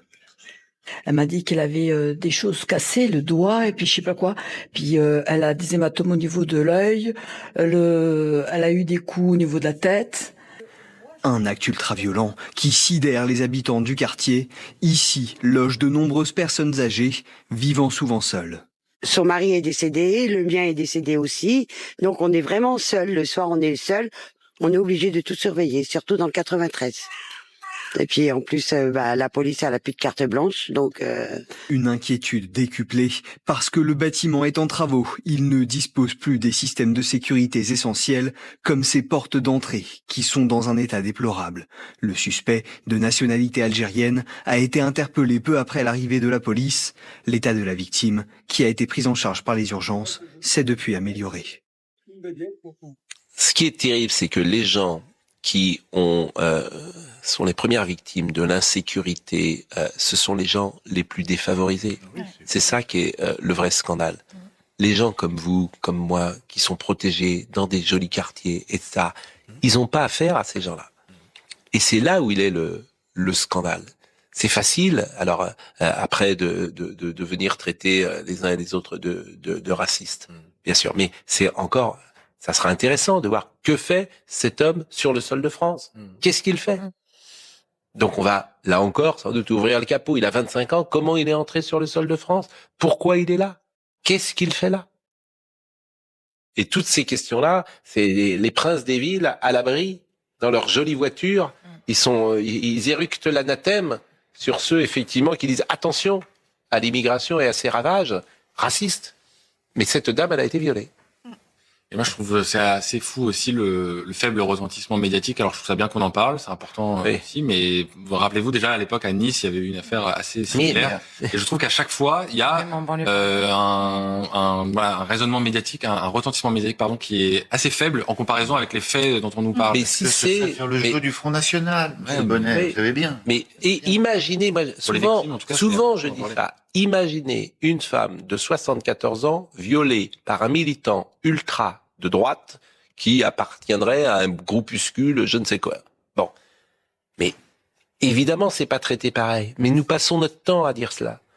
Donc, se répéter n'est pas très agréable. Femme violée par n'importe qui d'autre, c'est quand même un sujet qui nous occupe beaucoup, cela. Et je disais, ça se répète parce que c'est chez elle, dans les hôpitaux. On a vu des cas dans les hôpitaux, des femmes de 70, 80, 90 ans. C'est au-delà de l'imaginable, en fait. Bon, évidemment, l'âge de la victime d'un viol change pas grand-chose à l'horreur. Mais là, il y a quelque chose de, vous savez, le tabou ultime. On peut même pas l'imaginer, en fait. Aller violer une femme de 74 ans, c'est pas imaginable. Et ça se répète. Ce serait une fois, on pourrait être sidéré et pas savoir trop quoi en dire. Quand ça se répète, on devrait, en tout cas, chercher quoi en dire. Chercher comment l'éviter, parce que quoi en dire, ça signifie trouver les moyens d'éviter que ça arrive. Et vous avez raison, les gens qui refusent d'en parler ont remplacé en tout cas les frontières par leurs digicodes qui sont nombreux dans les immeubles. Exactement. Et notre métier, il n'y a pas dans l'immeuble de cette pauvre femme. Notre métier, c'est de témoigner de la réalité. Et c'est pour ça, effectivement, que certains sont en guerre contre nous. Ils ne veulent pas qu'on montre cette réalité. Si nous n'en parlons pas, personne n'en parlera. D'autant qu'il y a un point précis sur la question justement de l'immigration. Vous posiez la question du profil. Dans ce cas précis, des viols de femmes âgées, c'est quasiment systématiquement des jeunes étrangers en situation la plupart du temps irrégulière. Là, il est sans domicile fixe. On va nous expliquer qu'il était probablement dérangé. C'est absolument évident. Je peux vous le dire d'avance, vu ce qu'il est capable de faire. Mais là, pour le coup, il y a vraiment un profil qui se détache nettement dans le viol de nos personnes âgées. Peut-être que ça devrait un peu nous angoisser. Vous êtes en train de faire, Pascal Praud, c'est du brainwashing. J'aime bien. C'est vrai. Vous pouvez être sûr que... Mais Laurent Nunez a peut-être d'autres choses à faire que de... Mais Laurent Nunez, j'attends encore, je vais pas le dire tous les jours non plus, j'attends Encore, il a expliqué que le président de la République était très attaché à développer l'islam en France. J'attends encore un éclaircissement là-dessus, ou un éclairage là-dessus. Bon. Mais en fait, de manière générale, on parlait tout à l'heure de cette politique. Il y a un grand papier dans le Figaro quand même. Ouais, ils sont embêtés à l'Élysée visiblement quand même pour cette déclaration. Le Figaro a fait un grand papier sur cette phrase. Ils sont embêtés à l'Élysée. C'est ce que dit le papier du Figaro. Ouais, ils sont embêtés. Bah oui, on attend effectivement. Mais là, il y a que nous qui en parlons. Ils sont embêtés qu'il l'ait dit ou que ce soit vrai. Figaro. Oui. Ce qui est étonnant, c'est que ça n'avait pas fait plus de bruit au moment. Alors il y a eu la guerre, il y avait la guerre en Iran qui occupait un petit peu le Landerneau. Mais non, mais attendez, il y a des médias. Olivier, vous êtes un enfant. C'est étonnant.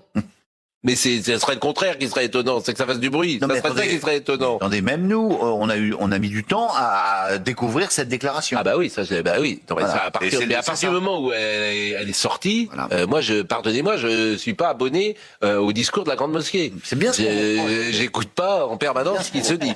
Je vous ai coupé la parole, mais puisqu'on en a un peu de temps ce matin, puisque la guerre est en repli et qu'on a moins parlé de la guerre que d'habitude, comment vous avez vécu ces fêtes de Pâques très bien. Écoutez, il est ressuscité. Donc c'est formidable. Non, mais même par rapport à la guerre, c'est quand même la fête la plus belle. Je veux dire qu'on ait la foi ou pas, c'est quand même la fête qui signe la victoire de la vie sur la mort. C'est incroyable, c'est magnifique et c'est la raison pour laquelle, en tout cas, moi j'ai la foi et je crois tous les chrétiens du monde l'ont. C'est Pâques. Donc... Alors, je vais vous dire, parce que j'ai vu j'ai découvert un dialogue entre Jean Guiton et Claude Lévi-Strauss. Et Jean Guiton dit vous avez bien de la chance de croire en Dieu, car ça vous permet de ne jamais... c'est Claude Lévi-Strauss, pardon, qui dit ça à Jean Guiton. Vous avez bien de la chance de croire en Dieu, car ça vous permet de ne jamais penser à lui. Moi, j'y pense tout le temps. Oui, c'est drôle. C'est drôle. C'est formidable, hein. Oui, évidemment, un enfant à qui il manque une mère, il pense plus souvent que celui qui l'a. Ça, c'est sûr. Donc le manque, vous savez, on dit le mal et l'absence du bien. Le mal nous obsède beaucoup plus que le bien. Mais à cette question, c'est marrant parce que souvent la question, moi j'ai la foi et je m'en suis jamais cachée, donc ça provoque évidemment des questions, des discussions. Et souvent on me dit oui, mais si Dieu existe, pourquoi le mal? Et bon, il y a une réponse. Je sais plus où je l'avais lu ou entendu un jour, mais si Dieu n'existe pas, pourquoi le bien? Et bon courage aussi pour répondre à cette question. C'est-à-dire que la question demeure, que Dieu existe ou pas, pourquoi le mal, c'est une question qui nous obsède. Et la réponse est mystérieuse, j'en conviens, mais pourquoi est-on capable du bien? Alors qu'il est parfois plus difficile que le mal. Et or, nous sommes tous capables du bien, nous voulons tous le rechercher, nous le recherchons. On voit des choses sublimes, c'est vrai dans un paysage, mais c'est vrai aussi des actes humains. Une mère avec son enfant, on est tous émus aux larmes. Et il y a forcément une raison. Moi, je veux pas croire qu'il n'y ait pas de raison, que tout ça soit le fruit du hasard. Dieu nous a laissé un libre arbitre. C'est ça.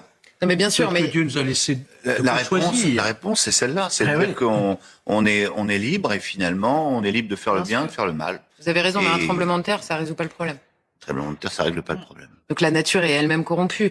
Et il y a un mystère sur le mal et sur le laisser faire du mal. Mais je trouve que le mystère est plus grand et plus beau sur le bien. Donc c'est une bonne réponse. Il vous interrompt jamais, vous. En tout cas, ah oui, parce qu'elle dit déjà. On voit ses paroles. Vous n'interrompez jamais. Mais vous avez bien raison d'ailleurs. Parce qu'elle dit des choses un peu plus intéressantes que d'autres. Georges, là, vous ne nous aidez pas du tout. Vous l'avez cherché, là. D'abord, Charlotte, elle a deux choses. D'abord, Charlotte, elle a deux choses. Outre le fait de ce chemisier printanier qui incarne le bien plus que le mal, elle a deux choses. D'abord, elle est d'une intelligence peu commune, mais elle n'y peut rien. C'est Dieu qui lui a donné cette intelligence, n'en tirer aucune vanité. Ah non, voilà. Je suis juste gênée. Hein. Voilà. Et elle a, quand elle parle, quelque chose de très rare, c'est une authenticité et donc une émotion. Parce que dans ce monde où tout le monde triche, nous les premiers, on fait, mais bien sûr, quand t'es présentateur, il t'arrive un peu de tricher, d'avoir des trucs, comme on dit, ça peut arriver, d'exagérer, bon. Mais Charlotte, depuis tant d'années que je la connais, je l'ai jamais pris en flagrant délit de mise en scène de sa pensée, de son émotion, et c'est pas si fréquent. Et moi, et je peux envier d'ailleurs ça, lorsque vous aviez pleuré il y a quelques jours, par exemple, il y a des gens qui pleurent, je vais pas les citer, si je pourrais d'ailleurs, mais on sait très bien que c'est du cirque. Ils mentent, et ça se voit. Voilà, parce qu'ils jouent mal. Et bien sûr, et tout le monde le sait. Et puis le public, il sait tout, le public. C'est ça qui est rigolo. À chaque fois qu'on est dans un dîner, la manière dont les gens parlent de vous, forcément, Charlotte, et vous le voyez bien, ils ont un rapport avec nous, chacun de nous d'ailleurs, différent, mais ils ont toujours identifié qui est qui. C'est ça qui m'amuse toujours. Mais on parlait de Pâques à la base. Comment? Je dis, on parlait de Pâques à la base et il faut que ce moment s'arrête. Je vous avais déjà dit, il y a des gens qui se moquent de moi maintenant. Pourquoi? Et parce qu'ils me croisent, notamment ici, dans les couloirs, ils me croisent, ils me disent, vous êtes exceptionnel, Charles. Formidable, vous êtes incroyable. C'est devenu un objet de moquerie. Donc, je vous demande de vous arrêter. Bon, le docteur Pierre Sedbon est là, il est cardiologue et il va pouvoir nous parler. Rodrigue, as-tu du cœur? Tout autre que mon père les progrès sur l'heure. Il est là, le docteur Sedbon. Mais il va rentrer. Et j'ai vu d'ailleurs que le CID est joué à Paris. C'est merveilleux. Ouais. Vous l'avez vu? Oui, mais je l'ai vu. Vous l'avez vu? Eh oui. Mais comment vous avez des places à la Comédie Française? Je veux dire, vous avez des...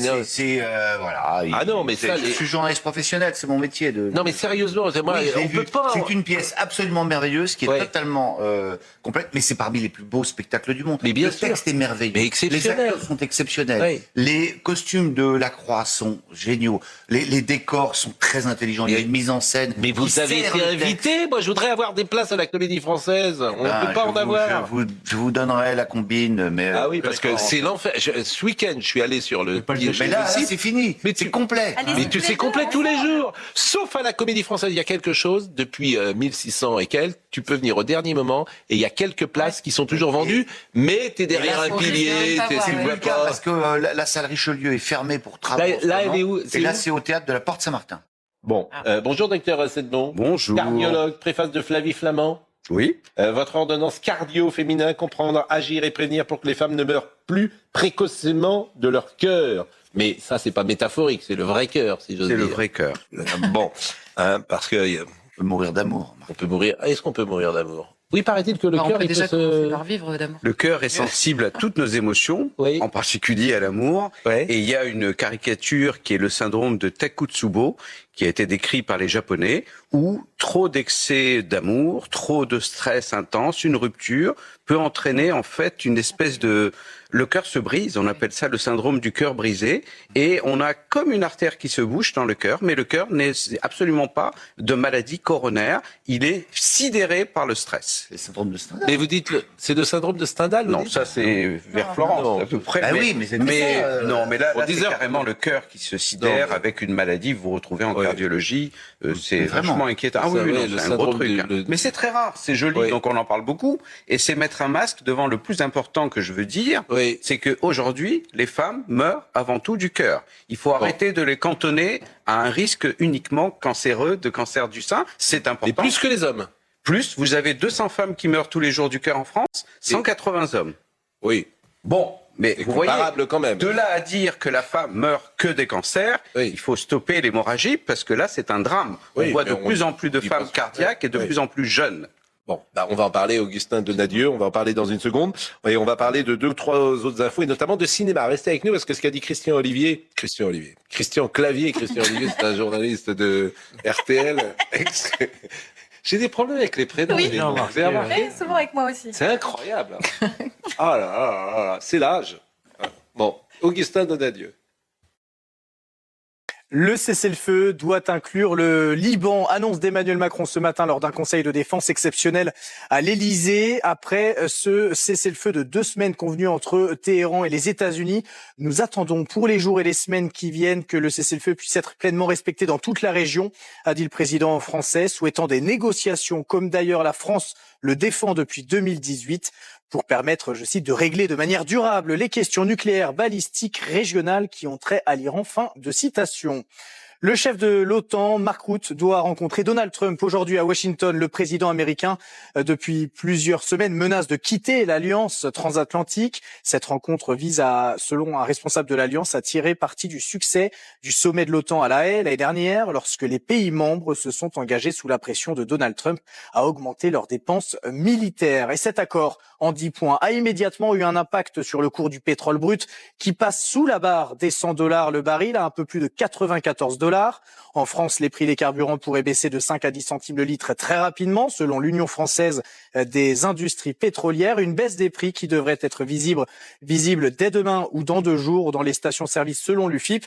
Et Sébastien Lecornu, le Premier ministre, a annoncé il y a quelques instants le déclenchement d'un plan de contrôle pour s'assurer que les prix baisseront aussi vite qu'ils sont montés. La filière des raffineurs aux distributeurs seront convoqués à Bercy. Merci Augustin. Avant de parler donc votre ordonnance cardio-féminin, 2 infos que je voulais vous donner. D'abord, selon le ministère de l'Éducation nationale, la France devrait perdre 1,5 million d'élèves d'ici 2035. Ça représente une baisse de 14%.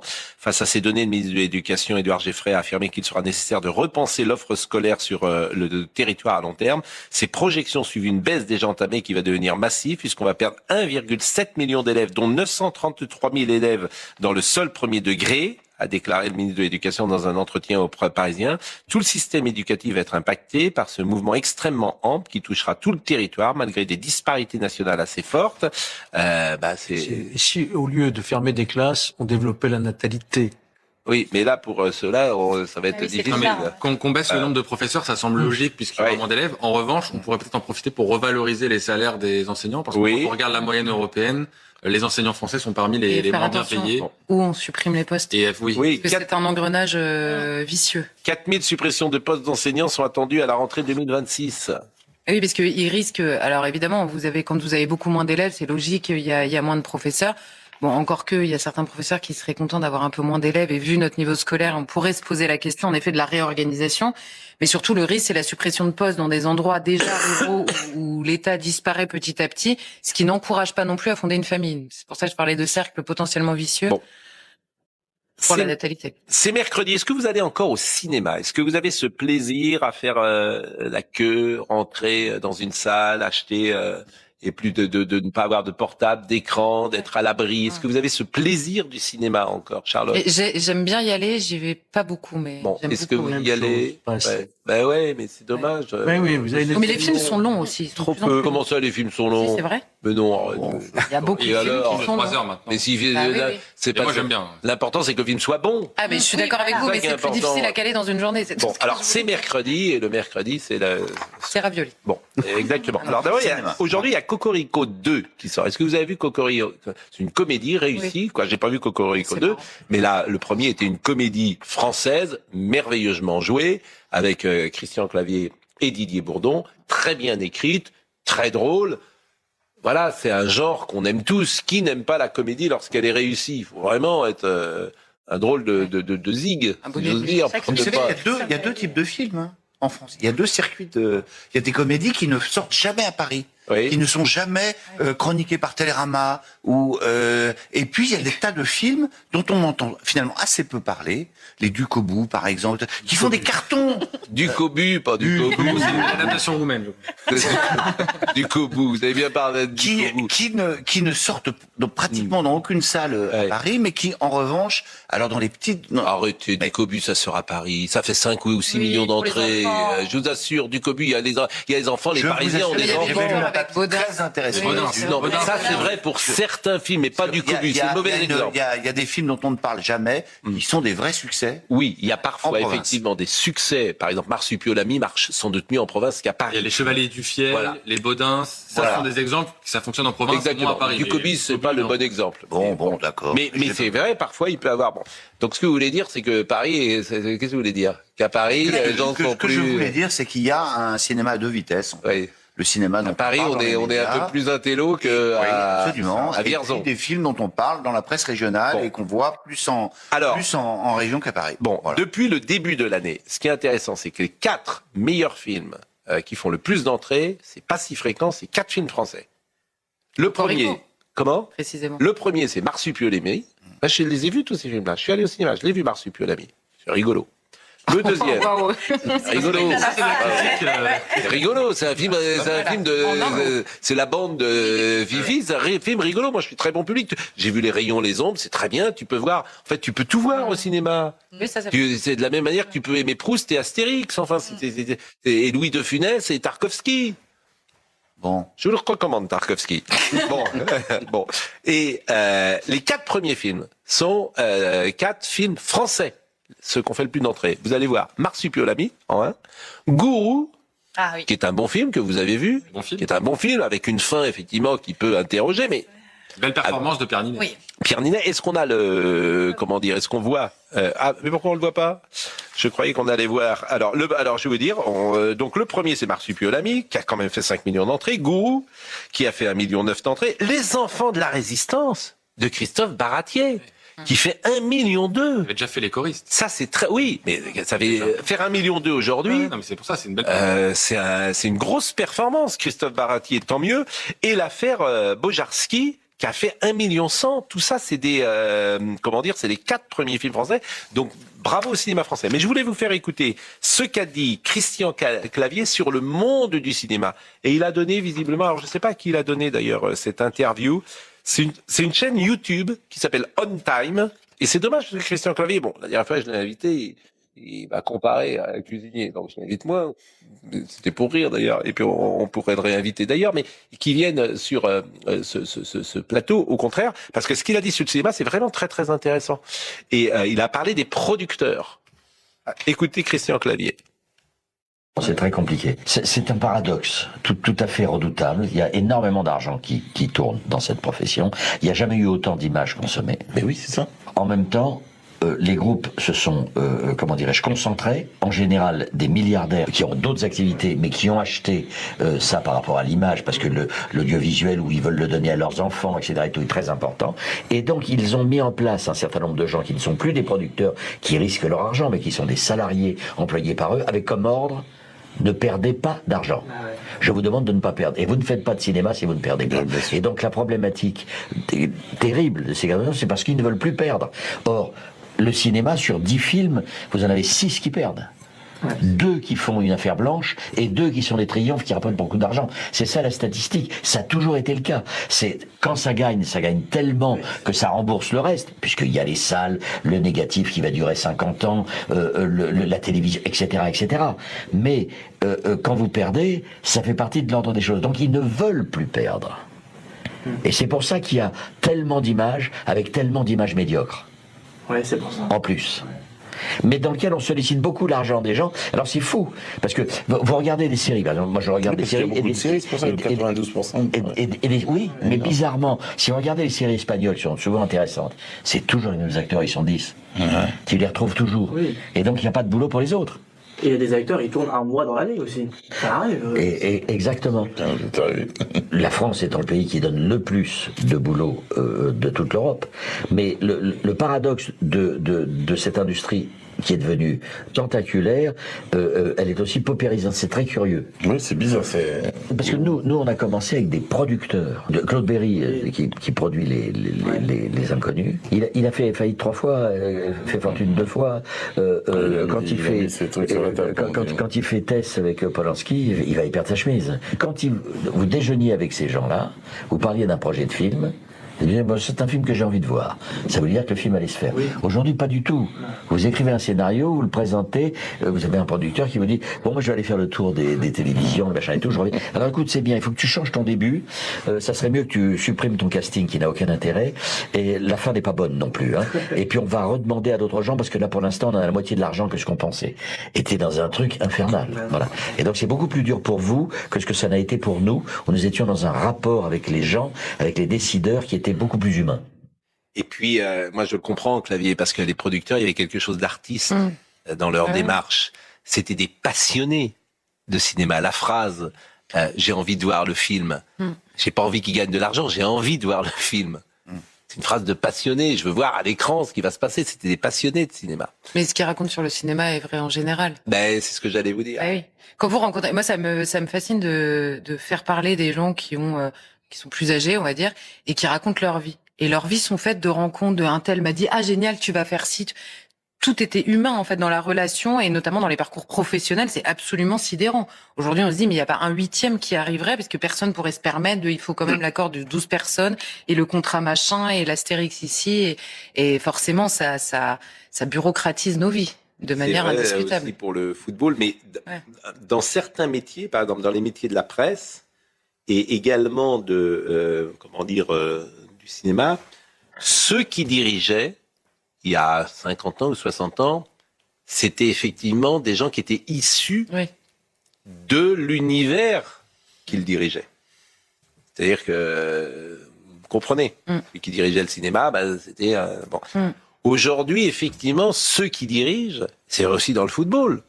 C'est-à-dire que les gens qui rentrent dans le football, certains ne savent même pas que le ballon est rond. Ouais, c'est plus là. Ouais. Donc, vous avez vu ce qui s'est passé à Lyon avec Textor qui à Bordeaux, on en sait quelque chose. Et à Bordeaux, quel bordelais. Bon, donc c'est ça la difficulté. Ouais, c'est vrai. Donc le monde a changé. Qu'est-ce que oui, mais ça change aussi. Il y a la question de l'argent évidemment et la bureaucratisation, le recours en permanence. Est-ce que j'ai le droit, j'ai pas le droit. Ça change des mentalités. Parce que c'est aussi une mentalité de te dire tiens super, on va faire ci, ça va durer 2 mois ou 10 ans. Oui, exactement. L'audace. Et après c'est de l'argent. Alors tu peux avoir, il doit y avoir quand même quelques producteurs à l'ancienne. Je crois qu'Olivier Delbosque, c'est Delbosque qui a produit les rayons et les ombres. De ce point de vue-là, je pense que c'est son argent quand même. Mais alors il y a Canal, bien sûr, qui produit beaucoup. Mais l'un des autres travers du cinéma, c'est aussi tous ces films financés avec des subventions publiques où on connaît d'avance le scénario, qui va dans un sens idéologique et qui ne fait pas d'argent particulièrement, ne fait pas d'entrée non plus d'ailleurs, mais qui a les bonnes grâces des journaux que l'avance. Norbert Saada qui nous écoute dit on a fait cette année 238 films en France. Alors évidemment, on en produit trop, 238 films. Oui, c'est beaucoup. Vous vous rendez compte, on a produit, le cinéma français produit 238 films. Vous pouvez avoir 238 chefs-d'œuvre. Ça fait 5 semaines. Il y a un film sur De Gaulle, De Gaulle qui arrive cet été qui est... Bon allez, faut faire le livre, me dit Benjamino. Et vous savez ce que j'ai regardé hier soir après le match? J'ai regardé le début de la traversée de Paris, sur Paris Première. Comme je savais. Et je suis allé me coucher après Salaud de pauvre. Oui, je dis bon, voilà, je vais pas y rester jusqu'à... Bon, femme débordée, cœur négligé. Pourquoi préface de Flavie Flamand qui dit trop affairée à s'occuper de celui des autres, les femmes ne pensent pas à protéger leur cœur, c'est bien connu, leur santé passe toujours au second plan. Il y a les enfants, la maison, l'être aimé, le boulot, la logistique. Il y a tant à faire dans la vie d'une femme de 2026. Vaillante, elle remplit sa mission, le stress est son moteur. Les femmes font moins attention à leur santé? Les femmes font attention à tout, sauf à leur cœur. Elles vont prendre rendez-vous chez le gynéco, elles vont prendre rendez-vous pour leurs enfants, pour leur mari. Mais en fait, c'est notre éducation, c'est nos informations qui ne sont pas assez bonnes et qui ne disent pas à la femme, tout simplement, Madame, pensez à votre cœur. Vous risquez sûrement plus de mourir du cœur à notre époque que d'un cancer du sein qui est là, c'est bien sûr trop fréquent. Et c'est tellement facile d'arriver avant les ennuis, avant la crise cardiaque, de se retrouver aux urgences, d'engorger le système de santé. En France, on est très mauvais en prévention cardiovasculaire. Très mauvais. Alors, on est très mauvais, quoi. Les gens n'y vont pas parce qu'on peut. Les gens n'y vont pas, mais les gens ne sont pas forcément informés. Mais quand vous dites on est très mauvais, les médecins. Les médecins, les patients ne sont pas informés. Qu'est-ce qui se passe? Aujourd'hui, je vois dans ma consultation, ça fait 35 ans que je fais ce métier avec plaisir, quelqu'un va arriver à 40 ans, un monsieur souvent, en disant « Tiens, je me suis dit que ça serait bien de faire un examen du cœur. » Alors qu'il est parfait, qu'il fait du sport, lui va venir. Vous allez avoir un gros monsieur qui va venir à 65 ans vous disant « J'ai un peu mal dans la poitrine. » Il aurait peut-être dû venir avant. Les femmes ne viennent pas. Elles vont venir dans 2 cas, et je le sais, puisque vous m'avez accueilli il y a 1 an pour le stress. Je suis spécialisé dans le stress. Les femmes sont plus stressées, plus sensibles au stress, donc elles viennent me voir. Il y a un biais dans mon cabinet. Mais sinon, je vois mes collègues. Les femmes vont venir les voir, bien sûr, les cardiologues. Mais quand elles ont mal dans la poitrine, quand elles ont un gros souci, uniquement, déjà un peu trop tard. Et c'est vraiment dommage, parce que c'est tellement simple d'arriver avant. Alors, votre ordonnance cardio féminin, c'est le docteur Pierre Sedbon, vous êtes cardiologue, c'est chez Le Duc. Le cœur d'une femme est généralement plus petit et plus léger que celui d'un homme. 250 grammes chez les femmes contre 300 grammes environ chez les hommes. Ceci est en partie lié à une taille corporelle généralement plus grande des hommes. Imaginez le cœur féminin comme un moteur tout aussi puissant, mais un peu plus compact. Cette différence de taille n'est pas anodine, elle peut influencer la quantité de sang pompé, mais aussi la réponse à certaines conditions pathologiques. Le cœur de la femme est plus mignon, on va dire, pour faire quelque chose d'essayer de joli, mais c'est un cœur extraordinaire, mais qui a des failles. En fait, étant plus petit, il a aussi des artères, les artères coronaires qui nourrissent le cœur sont plus fines et s'obstruent plus facilement par ce qu'on appelle l'athérome, tous les facteurs de risque que l'on peut avoir, le tabac en particulier. Donc il est beaucoup plus sensible, il est plus difficile à soigner et il est aussi plus sensible au stress, puisque l'on sait, ne serait-ce qu'à cause grâce à la grossesse, la femme doit augmenter monstrueusement son débit cardiaque. Elle va faire 6-7 litres, alors que le petit homme d'1m80 va faire 5 litres. Donc, si vous voulez, il y a plus de récepteurs à l'adrénaline, et ce qui font que les femmes sont plus sensibles au stress et aussi plus fragiles au stress. Elles vont être plus vite malades. Le stress augmente aussi par 2 le risque cardiaque auquel la femme est plus sensible. Vous savez, aujourd'hui, on a 400 000 hospitalisations par jour. Je ne vais pas donner beaucoup de chiffres de femmes pour le cœur. Il y a 400 000 par jour 400 000. Il y a 400 000 femmes en ce moment qui sont hospitalisées pour le cœur. 400 000 par an, je me suis trompé. Ah bah oui. Excusez-moi. Non, mais heureusement que j'écoute ce que disent les invités. Mais aussi, je m'écoute moi-même. Oui, mais il faut retenir surtout qu'il y en a 200 qui meurent du cœur. Mais ce que je voulais dire, c'est que sur 400 000 hospitalisations pour le cœur, tu as 30% de femmes qui ont moins de 65 ans. Ça se rajeunit. On a des femmes qui font des infarctus à 35 ans, à 40 ans aujourd'hui. On peut l'éviter facilement. Quelques conseils. Une marche à suivre et puis aussi éduquer nos médecins généralistes. Bon, les conseils, c'est quoi? Les conseils, c'est il y a plein de choses que tout le monde dit et qu'il faut faire, bien sûr, l'activité physique, l'alimentation, etc. Mais surtout, la femme, il faut qu'elle pense à consulter un cardiologue entre 40 et 45 ans. Je sais que les rendez-vous... conseil numéro 1, c'est pour ça que vous êtes venu, pour qu'elle vienne chez vous. Non, pas du tout, je suis blindé, je peux pas prendre de patients. Mais ce que je veux dire, c'est que c'est un vrai problème, ce que vous suggérez là. Il y a 6 mois d'attente, des fois, pour avoir un rendez-vous. Mais prenez ce rendez-vous, bon sang. Il peut vous sauver la vie, même si c'est dans 6 mois. Bon, l'étude prospective de l'infarctus de la femme jeune, ça c'est intéressant. 75% des patientes qui ont été hospitalisées étaient fumeuses. Oui. Donc il y a un lien, manifestement. 46% des femmes étaient en situation de précarité, donc de stress, ce qui ne conforte pas le fait que je le considère comme un facteur de risque de premier plan. 40% étaient sédentaires. 30% avaient eu des complications de grossesse. 28% souffraient d'obésité. 26% souffraient de dyslipidémie. C'est quoi la dyslipidémie? Le cholestérol, tout simplement. Avoir un problème de cholestérol. Vous pouvez pas mettre cholestérol.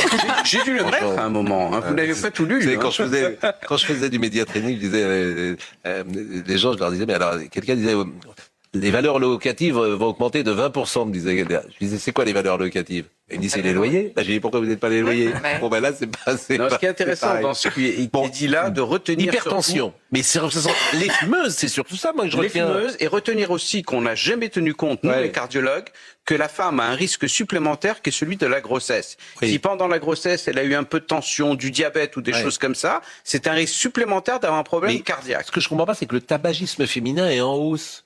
Alors que j'ai l'impression qu'on fume de moins en moins. Moi, je vois plus personne qui fume. Vous fumez? Bon, dans ma génération, toutes les femmes, la plupart des femmes fumaient. Charlotte, vous fumez? Vous fumez beaucoup? Quand même. Oh, quoi. Ah bon?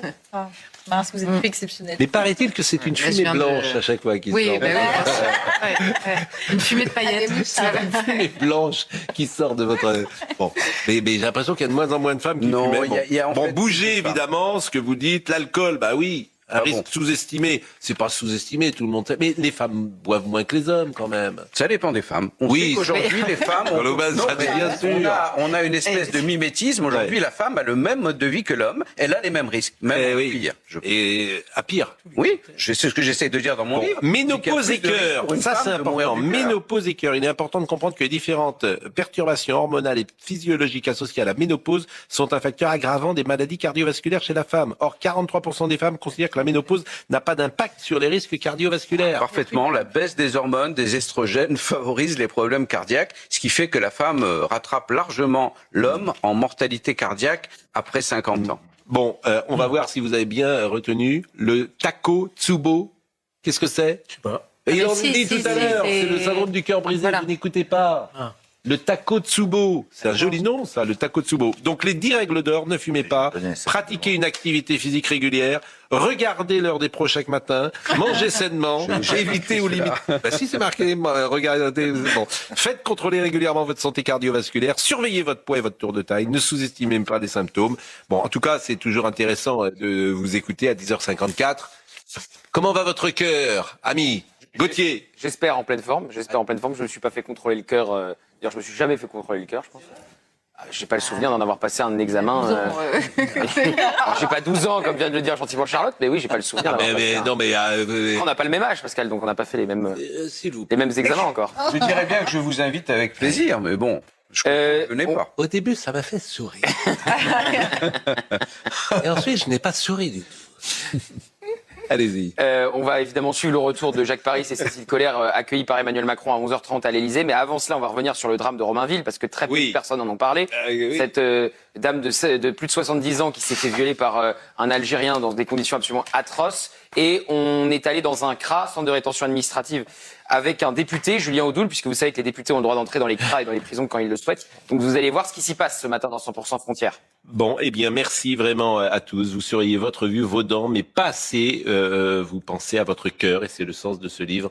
Votre ordonnance cardio féminin, c'est aux éditions Le Duc. On est en retard. Je remercie Benjamin No qui est là ce matin, et vraiment toute notre amitié, notre tendresse pour Marine, qui n'est pas là aujourd'hui. Mathieu Sébil Prola était à la réalisation, Ludovic Liebar était à la vision, Yannick et Margot étaient au son. Merci à Benjamin No, à Héloïse Tertrais. Toutes ces émissions sont retrouvées sur cnews.fr. Nous, on se retrouve ce soir.